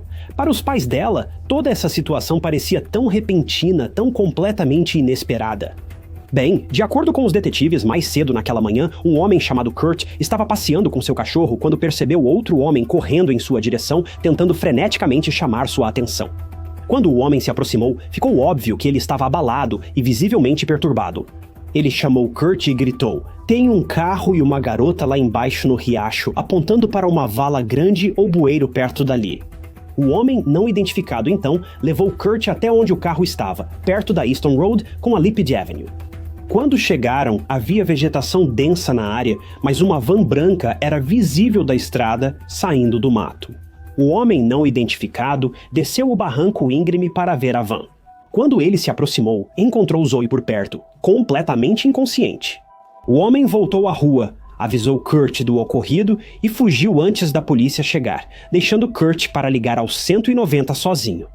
A polícia chegou ao local do crime em tempo recorde, mas infelizmente não havia nada que pudessem fazer. Eles acharam Zoe de bruços a cerca de 6 metros da porta do motorista da minivan. A van desceu o barranco e bateu no fundo do riacho, ficando quase na vertical quando a polícia a encontrou. Ao coletar evidências e fotos da cena, os detetives logo entenderam o que havia ocorrido. Zoe foi sequestrada, abusada e deixada aqui sem qualquer consideração. Durante a busca na vegetação densa, investigadores acharam uma faca com manchas vermelhas, jogada próximo ao topo do barranco. Logo, os detetives também encontraram o celular de Zoe. E ao analisar os dados de localização, eles descobriram que ela havia chegado a esse riacho exatamente às 17 horas na noite anterior, indicando que ela provavelmente morreu só 15 minutos após sair de casa. A polícia fez um comentário sobre o estado da cena do crime, afirmando que Zoe havia sido submetida ao que eles chamaram, abre aspas, de evidente ação humana. Violência, mas se recusaram a dar mais detalhes. Felizmente, um policial impediu a família de Zoe de se aproximar da cena do crime, dizendo que não poderiam ir adiante porque não conseguiriam esquecer o que veriam naquele dia. Os pais de Zoe disseram que desde aquele momento fizeram todo o possível para nunca ver uma única foto da cena do crime daquela noite terrível, escolhendo lembrar da filha por quem ela era, em vez do que ela acabou se tornando nas mãos de algum monstro cruel e sem coração. Depois que a polícia passou várias horas vasculhando cada centímetro da cena do crime, eles ficaram com uma quantidade considerável de evidências armazenadas. Nesses casos, costuma demorar para detetives e peritos elaborarem uma lista de suspeitos. Felizmente, neste caso, isso não ocorreu. Na verdade, a pessoa que fez isso com Zoe deixou para trás todas as provas de que os promotores precisariam para encontrá-lo. Esse cara não era apenas um desperdício de ar a sangue frio, mas também um idiota de primeira classe. Parece que ele deixou um mapa para os investigadores no estilo X marca o lugar. Quando a polícia analisou as evidências que havia coletado na cena do crime, percebeu que tinha recolhido vários fios de cabelo deixados pelo agressor, além de grandes quantidades de DNA encontrados tanto no corpo de Zoe quanto na faca que foi encontrada perto do topo do barranco. Além disso, eles quase não precisaram se esforçar para identificar o dono do DNA. O DNA do homem já tinha sido inserido várias vezes no banco de dados da polícia. Em 24 de outubro de 2015, cerca de 2 semanas após o crime, a polícia anunciou que havia encontrado o suspeito, Antônio Cochrane.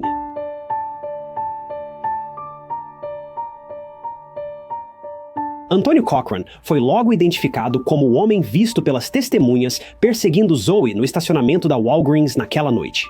O DNA dele estava espalhado por toda a cena do crime e seu DNA já estava no banco de dados da polícia devido a várias acusações e crimes que ele havia cometido ao longo dos anos. Ao analisar o histórico dele, a polícia percebeu que todos os crimes eram extremamente violentos, a maioria ligados a impulsos sexuais. Ao falar com pessoas que conheceram Antônio na infância, quase todas tinham opiniões negativas sobre ele. Ele tinha poucas pessoas em sua vida que se importavam com ele, mas na maior parte do tempo ele causava repulsa em quase todos que conhecia. Ex-colegas do ensino médio disseram que ele olhava para as colegas como se fossem um pedaço de carne. Ele não as respeitava como pessoas, via-as só como objetos para seu prazer, fazendo caretas e gestos horríveis sempre que podia, uma pessoa desagradável. Para completar, Antônio tinha 37 anos quando foi detido pela polícia, e seu histórico indicava que ele havia sido acusado de ter um relacionamento sexual com a filha de 17 anos de sua ex-namorada apenas alguns anos antes.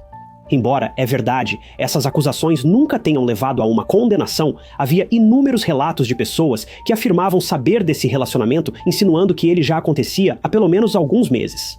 Mas, novamente, são apenas alegações e Antônio nunca foi condenado.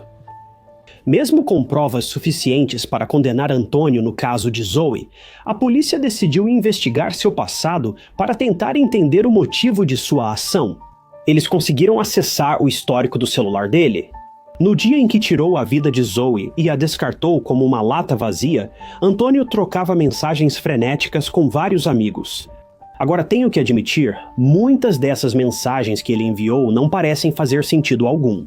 Não sei se era porque ele abreviava tanto as palavras que ficavam ilegíveis ou porque estava tão perturbado que não conseguia pensar de forma coerente.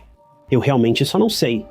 Mas pelo que consegui entender das mensagens dele, Antônio primeiro mandou uma mensagem para o colega de quarto dizendo que ia se mudar. Foi totalmente inesperado e ele basicamente deixou o colega de quarto na mão. Mas parece que há mais nessa história do que as mensagens mostram, porque ele terminou esse anúncio dizendo: "Essa será a última vez que você vai ouvir falar de mim", sugerindo que definitivamente havia algum ressentimento entre os dois. Ele enviou uma mensagem à ex-namorada dizendo que Reina, considerada uma mãe para Antônio, havia falecido inesperadamente bem na minha frente. Ele então continuou mandando mensagens para várias pessoas, dizendo a alguém conhecida como Mimi que ele estava bebendo, dirigindo e chorando por horas depois de receber a notícia sobre Rena, com essa mensagem sendo enviada cerca de 1 hora antes do encontro dele com Zoe. Fica muito claro que, quando Antônio sequestrou Zoe, ele estava em um estado mental muito difícil. A próxima mensagem que Antônio enviou foi para alguém conhecida como Selena, dizendo simplesmente: "Minha vida acabou. Você vai descobrir em breve." Essa mensagem foi enviada cerca de 4 horas depois que os crimes contra Zoe foram cometidos. Curiosamente, o histórico de internet do telefone de Antônio mostrou que ele fez mais de 1.100 pesquisas, mas a polícia não deixou claro se todas essas buscas foram feitas no mesmo dia do crime ou se estavam espalhadas por um determinado período de tempo. De qualquer forma, pelo menos 32 dessas buscas foram Antônio verificando as notícias locais para ver se o corpo de Zoe havia sido encontrado, além de conferir o que a polícia suspeitava que poderia ter acontecido com ela. Essas informações deixaram claro de forma dolorosa que Antônio estava apavorado. Mas onde tudo isso nos deixa? Se as mensagens do telefone de Antônio forem verdadeiras, ele provavelmente estava muito embriagado ao sequestrar Zoe. E isso provavelmente explica por que ele estava tão exagerado em suas ações, e provavelmente explica o jeito estranho como ele estava andando, conforme descrito pelas 2 testemunhas oculares. Mas ainda assim, por que ele escolheu Zoe entre todas as pessoas? Ela nunca disse uma palavra para ele, nunca sequer olhou em sua direção. Por que agarrar essa garota inocente só por estar bêbado e abalado pela morte de alguém próximo? Sinceramente, não sabemos, mas na minha opinião, não é exagero supor que foi só um crime de oportunidade. Afinal, Antônio tem um histórico incrivelmente conturbado com mulheres, especialmente envolvendo encontros violentos ou sexuais com elas. Até seus amigos próximos admitiram isso. Sinceramente, acho que esse crime foi apenas um exemplo do tipo de pessoa que Antônio é. Não havia motivo. Não havia explicação. Ele fez porque podia, porque queria. No tribunal, um amigo dele pediu ao júri que fosse leniente, afirmando que ele era apenas vítima de uma má criação. O júri ignorou isso. Antônio foi julgado, considerado culpado e condenado à prisão perpétua, precisando cumprir pelo menos 30 anos antes de tentar liberdade condicional. Mas realisticamente, não vejo um homem tão violento e com passado sombrio voltando a ver a luz do dia. Ao comentar sobre o julgamento, o tratamento cruel sofrido por sua filha e o futuro, o pai de Zoe explicou que ele e os familiares tentam extrair algo positivo da situação ruim. Ele admitiu que o mais difícil é ensinar aos filhos que ainda estão seguros, mesmo após o sequestro da irmã mais velha perto de casa. Ele afirma que isso abalou profundamente a família e que ele e Cheryl não sabem como fazer os filhos se sentirem confortáveis de novo. Depois que Zoe perdeu a vida, Jim se dedicou ainda mais à igreja, onde ele já fazia tanto para servir. Mas percebeu que precisava se ajudar antes de ajudar os outros. Ele passou a reservar um tempo diário para lidar com as emoções, desenhando um familiar diferente a cada dia. Ele já criou mais de 900 desenhos de seus familiares, que compartilha em sua conta no Instagram, detalhando a incrível variedade de emoções que experimentou nesses últimos anos, assim como a liberdade que vem de tirar essas emoções de sua própria mente e trazê-las para o mundo real. Jim afirma que ainda faz isso diariamente, mesmo após tanto tempo. Ele até usou esse método de desenho para lidar com a perda de sua mãe, que faleceu de câncer, fazendo um esboço dela todos os dias nas últimas 6 semanas de vida dela.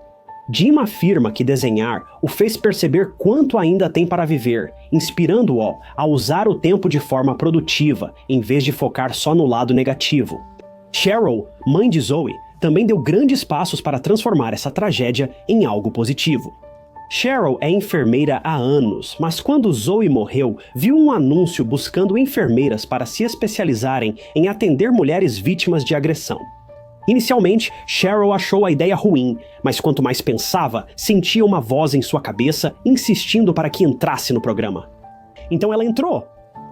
Ninguém entende melhor essa dor do que quem foi diretamente afetado, e Cheryl era esse caso.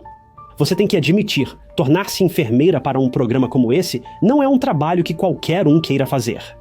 Mas as mulheres corajosas, nobres e honradas que assumem esse papel são uma categoria à parte. Cheryl é muito grata por poder fazer parte de um programa tão sensível, ajudando essas mulheres a lidar com a dor imensurável pela qual passaram e, de alguma forma, fazer uma diferença positiva na vida daquelas que mais precisam. De cada 10 casos de violência doméstica, 8 das vítimas são mulheres e 9 dos agressores são homens. Estes são os dados da Costa Rica. Em 2019, 11 mulheres morreram por violência doméstica na Costa Rica, incluindo Ava Maria Ulloa, mãe solteira de 19 anos. Ava era uma ativista que tinha uma voz muito firme nas redes sociais sobre a violência de gênero. Mas o que acontece quando uma mulher se torna vítima justamente daquilo contra o que ela está levantando a voz? Tragicamente, foi exatamente isso que aconteceu com Ava no fatídico dia 1º de novembro de 2019. Mesmo que a polícia da Costa Rica tenha agido rapidamente no caso de Ava e o autor tenha sido capturado imediatamente, houve inúmeros sinais e pedidos de ajuda antes do crime. A vida de Ava poderia ter sido salva muitas vezes, mas infelizmente isso não aconteceu.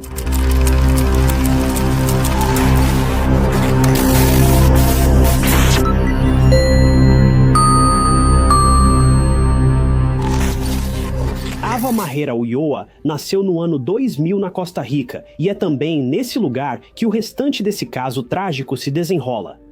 Pouco se sabe sobre sua infância, mas pais e amigos descreviam Ava como doce e carinhosa. Ela era confiável, seus pais a viam como um pouco ingênua, mas de coração de ouro. Ava, como todos, interagia com muitos nas redes sociais e preferia o Facebook para compartilhar pensamentos com seguidores. Ava sempre defendeu os direitos das mulheres e era uma feminista autêntica. Ela se manifestava contra problemas de violência de gênero. O Facebook era um espaço e uma plataforma para Ava expressar seus pensamentos sobre os muitos acontecimentos infelizes relacionados à violência contra as mulheres que aconteciam principalmente na Costa Rica. Em 2019, Ava cursava serviço social na Universidade Latina da Costa Rica, era ativa no Facebook sobre violência de gênero e buscava formas de combatê-la definitivamente. Ava, sendo a pessoa prestativa e generosa que era, também incentivava as mulheres a buscar ajuda caso se encontrassem em uma situação infeliz, chegando ao ponto de oferecer sua própria ajuda para mulheres que conhecia ou pessoas do seu círculo de amizades. Ava estava fazendo a sua parte tentando conscientizar as pessoas contra a violência. De todos os tipos, mas principalmente contra as mulheres. Enquanto Ava lutava pelos direitos das mulheres, também enfrentava em sua vida pessoal algo semelhante ao que defendia nas redes sociais. Ainda mais doloroso era saber que ela lutava essa batalha há anos, enfrentando muitas coisas terríveis nesse período. Tudo começou quando Ava tinha apenas 13 anos. Ingênua e romântica incurável, Ava tinha pouca experiência amorosa e se apaixonava rápido e intensamente por quem lhe interessava. E foi exatamente isso que aconteceu quando a jovem Ava teve sua primeira e provavelmente mais duradoura experiência de amor e relacionamento com um homem chamado Randall Oviedo.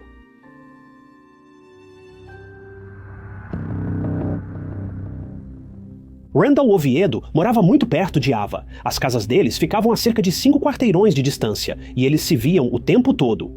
Ava tinha 13 anos e Randall 20. Ele já era maior de idade, o que é preocupante, mas ainda assim iniciaram rapidamente um relacionamento. Havia inúmeros sinais de alerta em torno de Randall, mas parece que Ava estava completamente alheia à maioria deles. Randall estava profundamente envolvido com o tráfico de drogas e uma quadrilha em São Pablo, próximo da Costa Rica. A operação era liderada pelo irmão dele e conhecidos próximos. Randall fornecia o produto aos compradores. É chocante imaginar que um jovem de 20 anos fosse o principal fornecedor de um negócio tão perigoso, mas Randall parecia amar seu trabalho. Ava sabia que Randall não era a pessoa mais ética moralmente. Esse relacionamento não tinha futuro, e qualquer um via isso. Ava queria que desse certo porque amava e se importava com Randall. Isso torna tudo sobre o caso ainda mais triste e trágico. Compreensivelmente, dado o passado de Randall e a diferença de idade relativamente grande, os pais de Ava não aprovavam o relacionamento da filha. Eles insistiram para convencer Ava de que Randall era uma má influência e tentaram persuadi-la a terminar o relacionamento com ele. Mas Ava já estava sob o feitiço de Randall, e ela estava tão encantada por ele que não queria ouvir razão ou lógica. Isso levou a algo muito inesperado. Logo depois que Ava e Randall começaram a namorar, Ava descobriu que estava grávida. Ela tinha só 15 anos na época, o que era alarmante em vários aspectos. Não importa se Ava consentiu ou não ao relacionamento físico deles, Randall era um adulto e deveria ter tomado decisões responsáveis, mas ele não fez isso. Esse homem já tinha um histórico extenso de más decisões, e não parece que seu envolvimento com Ava seria diferente. Randall era conhecido por ser um homem imprudente, perigoso e irresponsável, que tinha apenas um objetivo: manipular Ava até que ela se submetesse. É angustiante pensar no que Randall fez Ava passar. Em muitas ocasiões, Randall abusou de Ava emocionalmente, fisicamente e psicologicamente, levando-a a um canto de desespero, onde ela não podia fazer nada além de se sentir impotente. Ava sentia-se presa por esse homem e achava que não havia luz no fim do túnel. Ela começava a perceber que Randall não lhe fazia bem, mas como poderia ir embora? Ele era tão volátil e perigoso que, mesmo se ela quisesse terminar, ele dificilmente a deixaria ir embora. Mas algo aconteceu e Ava ganhou outra chance na vida. Veja, Randall, ao se envolver em um negócio tão vil, logo chamou a atenção das autoridades da Costa Rica. Apesar da gangue de Randall não ser grande, era ilegal, então ele e os outros membros enfrentariam consequências se fossem pegos. Felizmente, isso ocorreu, e Randall, seu irmão e 3 amigos próximos foram presos no início de 2016 por tráfico de drogas junto à gangue. Foi justamente nessa época que Ava ia dar à luz. Isso foi muito difícil para Ava, sendo uma jovem prestes a se tornar mãe. Ela estava decidida a iluminar seu mundo sombrio. Em 2016, enquanto Randall cumpria 6 anos de prisão por tráfico de drogas, Ava deu à luz um menino saudável. Agora, você pensaria que um bebê mudaria a perspectiva de Randall e que ele tentaria mudar de vida pelo bem da sua família? Mas não foi isso que aconteceu. Randall ligou para Ava logo após o parto, mas não para desejar coisas boas ou perguntar sobre o filho, e sim para desejar o pior a ela e ao bebê. Randall gritava ao telefone, descontando sua raiva em Ava e a deixando apavorada. Ava, naquele momento, começou a se afastar de Randall. Ela estava focada na gravidez, no nascimento do bebê e em sua nova vida com o filho. Foi também nessa época que Ava percebeu que Randall não era bom para ela, especialmente após as ligações exaustivas no hospital. Veja, já havia sinais de abuso desde o início, mas Ava, apaixonada e com lentes cor-de-rosa, não estava pronta para aceitar a realidade. Randall tentou isolar Ava de seus amigos e familiares, e até chegou a agredir fisicamente Ava sempre que ela tentava se impor. Ele era tão manipulador que Ava nem sequer podia ver seus pais, de quem sentia uma falta desesperadora. Felizmente, quando Randall foi preso e enviado para a cadeia, esse foi um momento para Ava se recompor e retomar o controle da sua vida. Mas Randall, sendo o manipulador que era, tentou controlar Ava mesmo atrás das grades. Randall ligava constantemente para Ava da prisão, tentando convencê-la a voltar com ele. Mas Ava se manteve firme. Ela dedicou seu tempo ao bebê e aos estudos, e terminou com Randall para iniciar um novo relacionamento. Mas tudo estava longe de perfeito. Randall não sabia que Ava estava em outro relacionamento e que ela já tinha seguido em frente. Ele soube disso por um irmão que não estava preso e disse ter visto Ava com outro homem. Essa informação enfureceu Randall porque ele percebeu que não tinha mais controle sobre ela. Agora, ele havia perdido a namorada e o filho. Você poderia achar que o novo relacionamento de Ava era melhor que o anterior, mas não era. O parceiro atual dela também a maltratava e abusava, levando Ava a buscar ajuda no Instituto Nacional para Mulheres. Isso é basicamente uma plataforma para que as mulheres possam buscar ajuda profissional e denunciar abusos, e com sorte, receber uma mão amiga para ajudá-las a sair da situação ruim em que se encontram. Ava buscou ajuda profissional e orientação jurídica para se proteger da violência de alguém com quem se relacionava. Infelizmente, Ava passou por uma situação comum vivida por muitas pessoas. Você pensaria que, se apaixonasse pela pessoa errada uma vez, faria de tudo para não cometer o mesmo erro uma segunda vez. Esse comportamento frequentemente vira um ciclo sem fim.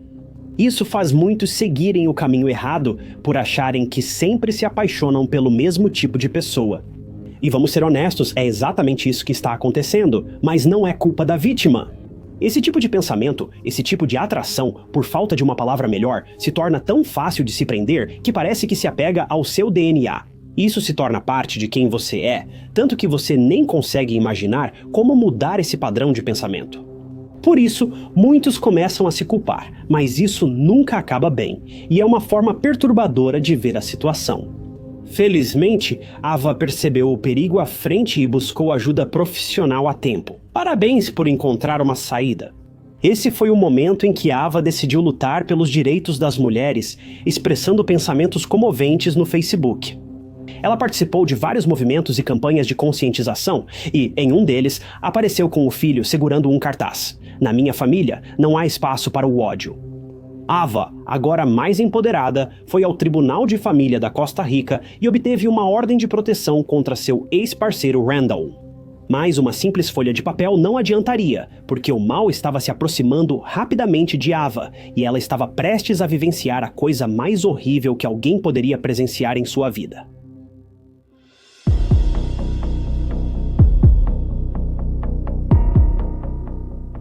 Randall não deveria cumprir 6 anos de prisão por acusações de drogas? Por incrível que pareça, ele foi solto em menos de 3 anos por bom comportamento. Como você deve ter imaginado, Randall passou a seguir Ava o tempo todo assim que saiu da prisão, tentando convencê-la a reatar com ele e tentando forçá-la a deixá-lo ver o filho, o mesmo filho para quem ele desejou o pior no dia do nascimento. Se isso não te deixa furioso, não sei o que deixaria. Ava, mesmo sem intenção de reatar com Randall, queria que seu filho tivesse uma família mais estável. Então, Ava, tentando fazer o que era certo, fazia visitas regulares à casa de Randall para tentar normalizar as coisas o máximo possível, sem dar falsas esperanças a Randall, claro. Ava deixou claro várias vezes que o motivo dos encontros era apenas para Randall ver o filho e nada mais. Mas Randall não desistia. Ele sempre tentava reconquistar Ava, por isso, ela precisou pedir uma ordem de restrição contra ele. Em 1º de novembro de 2019, Ava e o filho se arrumaram para encontrar Randall na casa dele, em mais um dia comum. Naquele momento, os pais de Randall também estavam presentes na casa, embora estivessem no andar de cima, enquanto Ava e Randall estavam no andar de baixo. Também é importante notar que havia outra criança na casa. Era uma filha de 5 anos de Randall, de um relacionamento anterior. Guarde esse detalhe, porque vamos voltar a isso em apenas 1 minuto. Como falamos, Ava passou a deixar Randall ver seu filho nos últimos meses. E no dia 1º de novembro, Ava e seu garotinho, que agora tinha 3 anos, foram até a casa de Randall para encontrá-lo e deixá-lo passar um tempo com o filho deles. Mas Randall tinha outras intenções muito maliciosas naquele dia. Pouco depois que Ava chegou, Randall continuou a incomodá-la, dizendo que eles deveriam voltar a ficar juntos. Agora, Ava estava compreensivelmente cansada de ouvir essas palavras vazias de Randall. Ela sabia que Randall só queria controlá-la e que reatar com ele lhe daria poder para isso. A constante insistência de Randall irritou Ava e, sem surpresa, uma discussão verbal se seguiu. Foi muito acalorado e isso nunca é um bom sinal. Agora, não está claro o que levou à escalada repentina da situação, já que as únicas pessoas que podem dizer o que realmente aconteceu são Ava e Randall. Mas as coisas pioraram muito rápido. Durante a discussão, Randall sacou uma arma, apontou para Ava, que estava de costas e distraída, e atirou 2 vezes. Embora esse ataque contra Ava já fosse ruim o suficiente, não podemos esquecer que havia crianças nessa sala, tanto o filho de Ava quanto a filha de Randall do casamento anterior. Ambos testemunharam o crime em primeira mão. Considerando que essas crianças tinham 3 e 5 anos de idade, é de se esperar que ambos provavelmente se lembrem desse momento pelo resto de suas vidas. E o fato de que esse ato horrível foi cometido justamente pelo próprio pai deles é algo indescritível. Enquanto Ava lutava pela vida no chão após levar 2 tiros na cabeça, os pais de Randall ouviram os disparos e chamaram a polícia imediatamente. Vizinhos ouviram os tiros e chamaram a polícia. E com um golpe de sorte, a polícia chegou ao local em poucos minutos e os pais não perderam tempo em entregar seu filho Randall. Eles sabiam que Randall era manipulador, abusivo e muito violento, e que ele não hesitaria em cometer um ato tão hediondo para levar vantagem. A polícia imediatamente prendeu Randall, que tentava fugir, enquanto os serviços de emergência correram para o lado de Ava. Ava tinha o pulso muito fraco e era uma corrida contra o tempo para levá-la ao hospital. Ela foi imediatamente colocada em uma ambulância e levada para um hospital próximo. Mas ao chegar, infelizmente, Ava, de 19 anos, não resistiu aos ferimentos e faleceu. Toda a situação foi simplesmente demais. Após o falecimento trágico e repentino de Ava, a polícia teve que cumprir outra tarefa angustiante, que era informar a família de Ava. Os pais de Ava estavam em casa, a apenas 5 quarteirões do local do ataque. Ao receber a ligação da polícia, Alina, mãe de Ava, lembra-se claramente da cena. Ela sentiu o tempo parar ao ouvir o nome de Ava da polícia e foi imediatamente chamada ao local. Carros de polícia e fitas de isolamento cercavam a casa e era uma situação horrível. Quando um policial perguntou para Alina o que Ava estava vestindo quando saiu de casa, Alina ficou tão chocada que não conseguiu responder. Ela evitou conclusões rápidas e confirmou a roupa da filha. E foi nesse momento que a polícia deu a pior notícia que qualquer mãe poderia receber. A polícia informou a Alina que Ava foi atacada pelo ex-parceiro e disse: "Senhora, queria poder dizer que não é sua filha, mas é." Os pais de Ava tiveram todo o seu mundo destruído em apenas uma noite. Os pais de Randall foram de grande ajuda porque ajudaram a polícia a localizar a arma usada contra Ava, que sem surpresa era de posse ilegal de Randall. Ela foi encontrada presa em uma parede de tijolos atrás da casa e imediatamente foi recolhida como prova pela polícia. Após a prisão, descobriu-se que Randall liderava uma quadrilha de drogas e já tinha um passado turbulento, incluindo crimes de roubo simples e qualificado, cometidos anos antes das prisões por tráfico. Isso mostra que Randall era perigoso para a sociedade e já era um criminoso experiente. Lembre-se, alguns crimes ocorreram quando ele ainda era adolescente. Ele foi a personificação do mal do início ao fim. Mas felizmente, o reinado de terror dele estava quase chegando ao fim.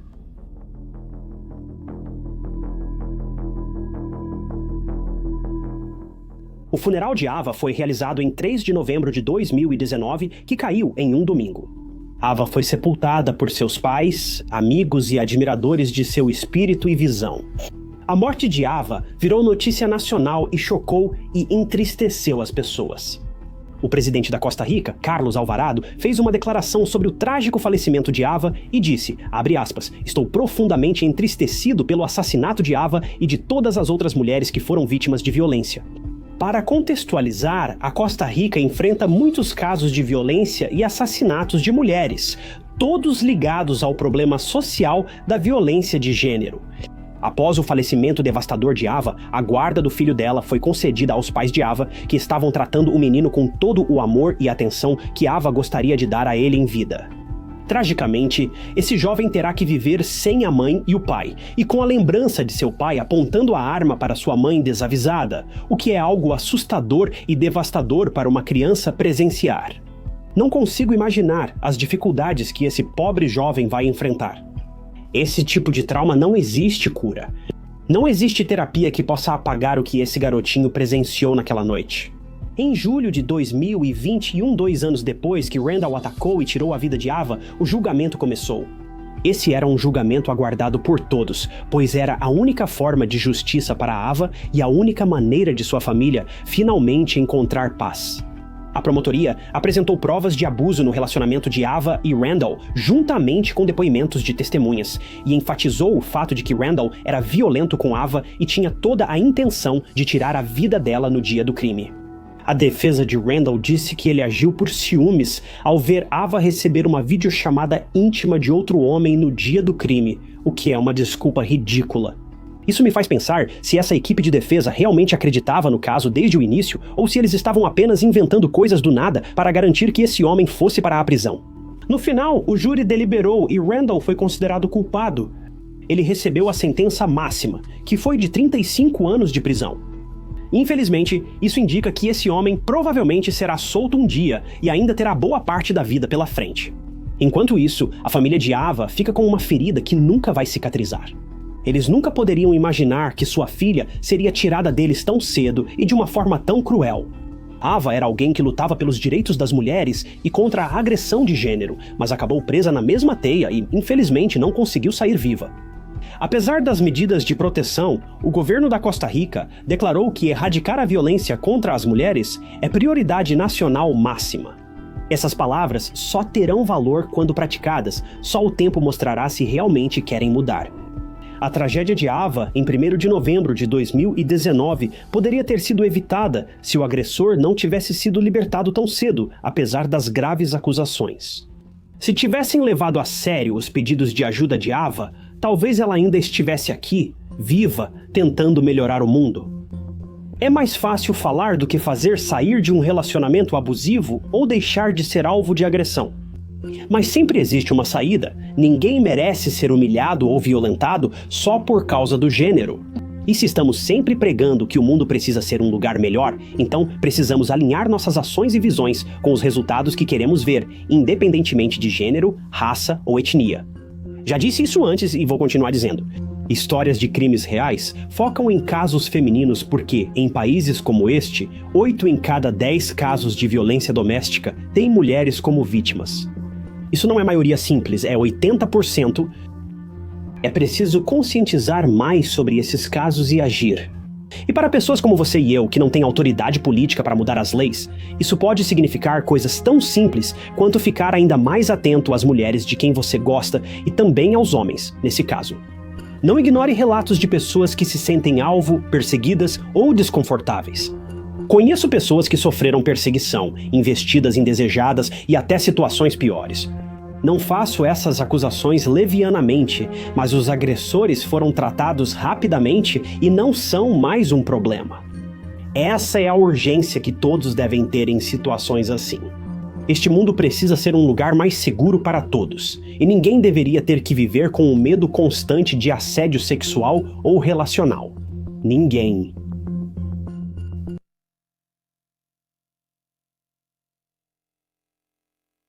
Stephanie Scott era uma professora de ensino médio muito conhecida e respeitada em Nova Gales do Sul, Austrália. Os investigadores afirmam que Stephanie estava na escola no domingo de Páscoa de 2015, se preparando para as próximas aulas. Os detetives afirmam que ao sair mais tarde naquele dia, ela foi surpreendida por trás e forçada a um armário de armazenamento, onde ocorreu um crime horrível e perturbador. Mas essa não é a pior parte.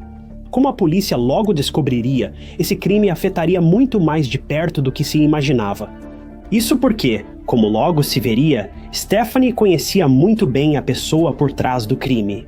Essa história é de partir o coração, revolta o estômago e é um dos crimes mais frios e cruéis que já cobri no Histórias de Crimes Reais. Então se prepare, porque essa vai ser uma história intensa. Antes de entrarmos de vez nesse caso, só quero lembrar que praticamente todos esses casos vêm de sugestões que vocês enviam. Então, se houver outros casos que vocês gostariam que eu abordasse no futuro, é só me avisar nos comentários ou por e-mail. Talvez eu não cubra tudo, mas analisarei cada sugestão enviada.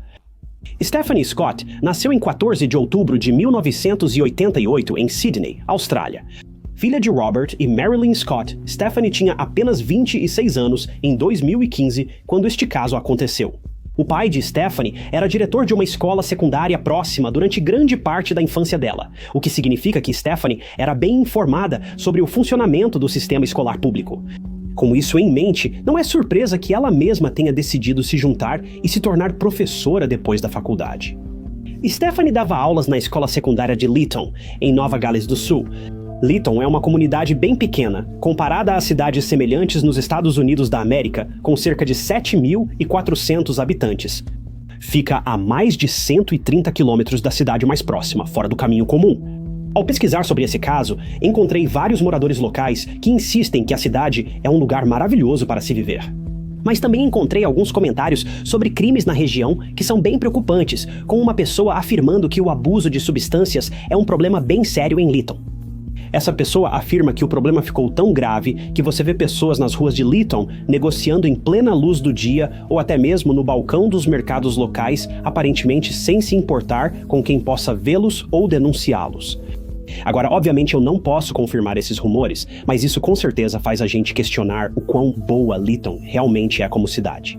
No geral, porém, a maioria das pessoas afirma que a cidade é o lugar perfeito para criar uma família pequena, já que Lytton é conhecida por ser um lugar bastante tranquilo, limpo e acessível para se viver. Para Stephanie Scott, nada poderia estar melhor em Lytton. Ela tinha um ótimo emprego que pagava bem e um noivo amoroso a quem era muito dedicada. Na verdade, Stephanie e seu noivo, Erin Leeson Woolley, iam se casar logo após a Páscoa de 2015. Eles namoravam desde o ensino médio, então estavam juntos há quase 10 anos e ficaram noivos em 2014. A data do casamento deles estava marcada para 11 de abril de 2015, mas uma mudança inesperada e trágica nos planos forçaria Erin a cancelar o casamento e deixaria as famílias Scott e Leeson Woolley implorando por respostas.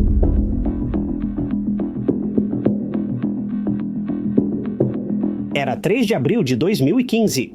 Stephanie e Aaron se despediram com um beijo por volta das 12h30 sem saber que aquela seria a última vez que se veriam. O casal havia sido convidado para uma festa mais tarde naquela tarde, mas Stephanie tinha planos muito maiores em mente. Como Stephanie e Aaron estavam com o casamento marcado para o dia 11, Stephanie havia solicitado algumas semanas de folga na escola para que os dois pudessem passar a lua de mel juntos. A equipe da escola ficou mais do que feliz em permitir isso, então contrataram um professor substituto para ocupar o lugar de Stephanie enquanto os dois estivessem fora. Não achei menção ao tempo exato que o casal ficaria fora, mas a maioria das fontes indica cerca de 2 ou 3 semanas. Mesmo assim, Stephanie ainda precisava preparar um currículo para seus alunos, apesar das aulas serem dadas pelo professor substituto. Isso significava que Stephanie tinha muito trabalho a fazer se quisesse deixar tarefas suficientes para seus alunos nas próximas semanas, ao mesmo tempo em que precisava de tempo para planejar e se preparar para o casamento que se aproximava. Então Stephanie disse ao seu noivo que, infelizmente, teria que perder a festa que eles estavam planejando ir. Ela afirmou a Aaron que ainda queria que ele fosse. Stephanie, por sua vez, iria a Leeton High School finalizar planos de aula para seus alunos antes de repassá-los ao professor substituto. O casal continuou em contato durante a tarde, trocando mensagens e conversando ao telefone por volta das 22h30 aquela noite. Na manhã seguinte, Stephanie retornou à escola para os preparativos finais, avisando seu noivo por mensagem quando saiu de casa. Aaron se vestiu, despediu-se da esposa por telefone e pôs o celular para carregar para ligar para Stephanie ao voltar a Leeton. Eles haviam conversado na noite anterior sobre irem a um dos restaurantes favoritos deles naquela noite quando Aaron voltasse, e Stephanie concordou com isso. Curiosamente, quando Aaron ligou para Stephanie mais tarde, a chamada caiu na caixa postal. Ele tentou várias vezes depois disso, mas todas as vezes Stephanie se recusou a atender. Aaron achou que Stephanie só estava distraída com o trabalho ou havia saído da sala e não deu importância. Quando ele chegou em casa, mais tarde, percebeu que o carro dela não estava e não havia sinal de sua futura esposa. Isso era extremamente incomum, já que Stephanie era conhecida por ser uma pessoa muito pontual e organizada. Aaron ficou muito confuso e pensou se Stephanie estaria na casa de alguma amiga. Ele entrou novamente no carro e começou a dirigir pela cidade, tentando encontrar qualquer sinal de Stephanie, ao mesmo tempo em que admitia para si mesmo que aquilo era um pouco ridículo, sabendo que praticamente não havia chance de encontrá-la sem nenhuma pista para seguir. Ele achava que circular pela cidade não provaria nada, mas tentou assim mesmo. Ele achava que precisava agir, pois isso era muito incomum para alguém como Stephanie. Sua busca pela cidade, naturalmente, não trouxe nenhum resultado. A essa altura, ele já estava ficando bastante ansioso. Ele ligou para todos os amigos da Stephanie, mas como ninguém tinha notícias, percebeu que algo estava muito errado. Sem ter mais a quem recorrer, Aaron cancelou os planos de jantar do casal para aquela noite e acabou tendo que ir para a cama, embora admita que não conseguiu dormir nem por um momento durante toda a noite.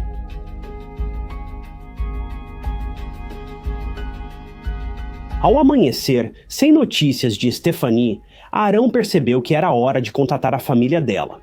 A família dela também não tinha notícias de Stephanie há tempos e, por isso, decidiram acionar a polícia juntos. Como Leeton é uma cidade pequena, a notícia do desaparecimento de Stephanie se espalhou rapidamente. Postagens sobre a pessoa desaparecida foram feitas e uma delas compartilhada mais de 1.500 vezes entre moradores locais. Boatos começaram a se espalhar pela cidade, com muitas pessoas até suspeitando que Aaron poderia estar envolvido. Ao ver fotos de Stephanie, sente-se inocência, felicidade e compaixão. Então, quem poderia ter feito algo assim? Aaron respondeu com honestidade, paciência e sinceridade a todas as perguntas dos jornalistas, mesmo quando eram sobre sua possível participação. Aaron nunca mudou sua versão. Tudo o que ele fez foi implorar para que Stephanie voltasse para casa ou ligasse para ele assim que pudesse, mas essa ligação nunca aconteceu. A família Scott passou a suspeitar que Stephanie poderia ter sofrido um grave acidente de carro. Isso porque, até aquele momento, o carro dela nunca havia sido localizado. Alguns dias após o desaparecimento dela, a família organizou buscas aéreas e aquáticas, com várias agências nas áreas ao redor, mas todas essas buscas não encontraram nenhuma evidência. Mergulhadores vasculharam canais, valas e cursos d'água próximos. Voluntários procuraram por trilhas naturais e acostamentos de estradas, mas não foram encontrados indícios que indicassem para onde Stephanie tinha ido. Mas depois de alguns dias, os investigadores tiveram um avanço.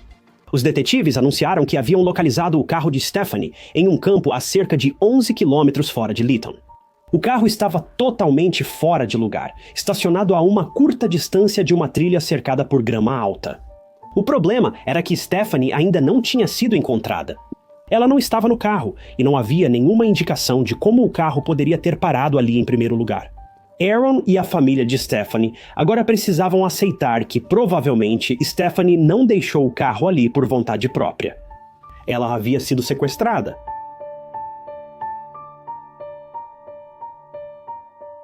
O interessante sobre a escola de Stephanie, a Lytton High School, é que a escola parecia ter uma segurança extremamente rígida. A escola era cercada por 2 portões de aço, cada um com sua própria fechadura, de modo que ninguém podia entrar sem uma chave, e essas chaves só eram mantidas por funcionários autorizados. No dia em que Stephanie desapareceu, um de seus colegas da escola apareceu para deixá-la entrar na escola. Ambos os portões estavam trancados, pois era um domingo e nenhum outro membro do corpo docente estava presente, exceto a equipe de limpeza habitual de fim de semana. Após passar pelos 2 portões trancados, Stephanie foi à sala dos professores de inglês para preparar seus planos de aula. Ela ficou lá por cerca de 2 horas e 40 minutos antes de decidir ir para casa naquele dia. Em seguida, ela juntou suas coisas e foi em direção à saída, caminhando por um corredor interno e chamando um dos membros da equipe de limpeza enquanto saía, gritando para ele ter uma feliz Páscoa e que o veria na segunda-feira. Poucos momentos depois, Stephanie chegou à saída do prédio, que estava trancada. Ela parou na entrada para pegar as chaves na bolsa. Assim que olhou para baixo, alguém a agarrou por trás e tapou sua boca para impedir que gritasse. Stephanie reagiu de forma muito agressiva, arranhando-o, gritando o máximo que podia e lutando a cada passo. Ela arranhou o rosto do criminoso, mas não conseguiu se soltar. O agressor dominou Stephanie com facilidade, afastando-a da porta e arrastando-a para uma sala de fotografia a poucos metros dali. Essa sala havia sido usada como um laboratório escuro pelo departamento de fotografia, permitindo que eles revelassem fotos para seus trabalhos. Stephanie continuou lutando, mas tudo foi em vão. O agressor, ainda segurando Stephanie por trás, fechou a porta atrás de si e então empurrou Stephanie ao chão, fazendo com que ela caísse de bruços com bastante força. Ela continuou lutando mesmo depois de tudo isso ter acontecido, mas seus melhores esforços simplesmente não foram suficientes. Seu agressor a atacou ferozmente, acertando seu rosto diretamente um total de 40 vezes. Após 40 ou 50 segundos, os detetives dizem que ela provavelmente desmaiou. O agressor então fez o impensável e abusou de Stephanie enquanto ela estava incapacitada. O agressor desconhecido sacou uma arma e matou Stephanie no laboratório escuro da escola. É aqui que tudo fica realmente louco. Se você lembra, Stephanie não estava sozinha na escola naquele dia. Segundo os registros, havia outro homem na escola com ela, funcionário da limpeza. Vincent Stanford, 24 anos, já era zelador há muito tempo e um dos mais populares da escola. Vincent morava com a mãe e o irmão e, por ser possivelmente o último a ver Stephanie antes do desaparecimento, a polícia queria questioná-lo para entender melhor seus últimos movimentos. A polícia conversou algumas vezes com Vincent, mas por razões ainda desconhecidas, passou a desconfiar dele. Eles pediram permissão para revistar a casa, e Vincent e sua família concordaram. Isso acabaria sendo um erro crucial para Vincent. Durante a revista no quarto dele, a polícia achou um chaveiro semelhante ao que Stephanie costumava carregar. Mas as coisas iam piorar muito para Vincent. A polícia então pediu o celular de Vincent e encontrou a evidência mais perturbadora até o momento. Uma foto que Vincent havia tirado mostrava uma cena de crime queimada, além de um corpo humano que eles acreditavam fortemente que poderia ser de Stephanie. Por que Vincent teria deixado imagens como essa no celular dele é algo que eu realmente não consigo entender. Também não entendi porque ele guardou as chaves da Stephanie. Acho que ele as mantinha como troféu ou algo parecido. Nem preciso dizer que a polícia tinha certeza de que Vincent estava envolvido no desaparecimento da Stephanie, mas não saía ainda porque isso é só a ponta do iceberg. Enquanto a polícia continuava a interrogar Vincent sobre o crime, eles iriam descobrir o quão perturbado e distorcido esse homem realmente era.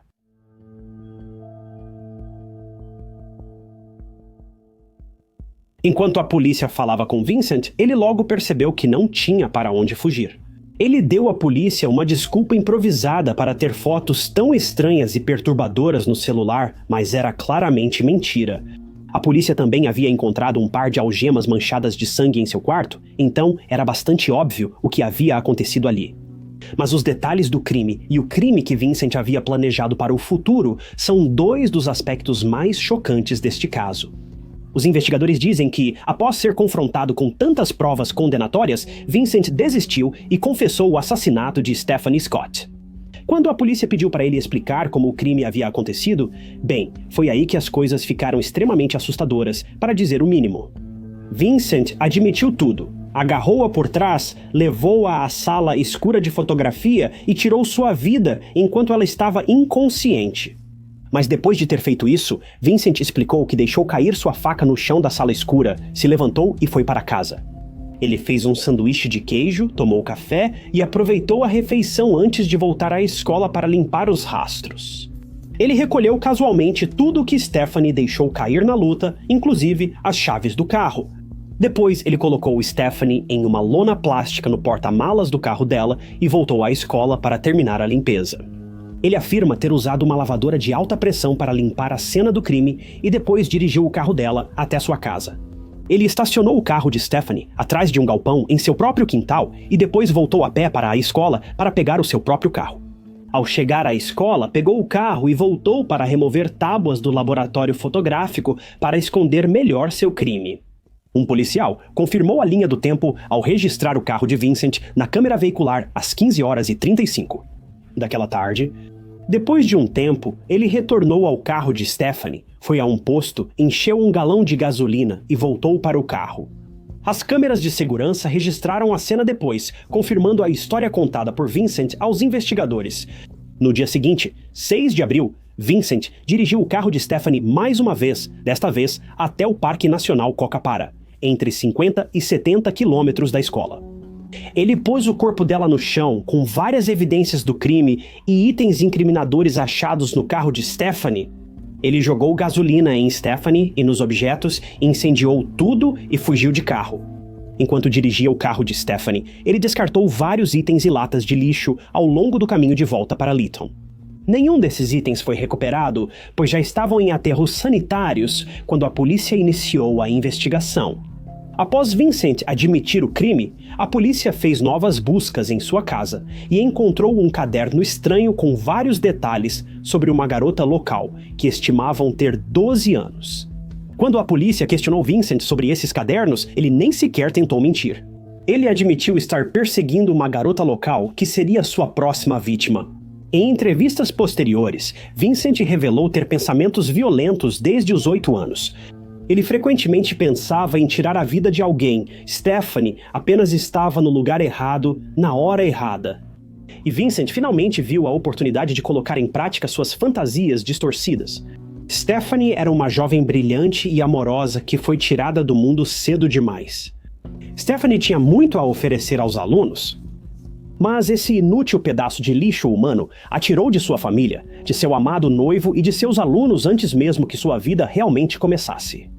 Nos anos desde o crime, Vincent foi naturalmente condenado à prisão perpétua.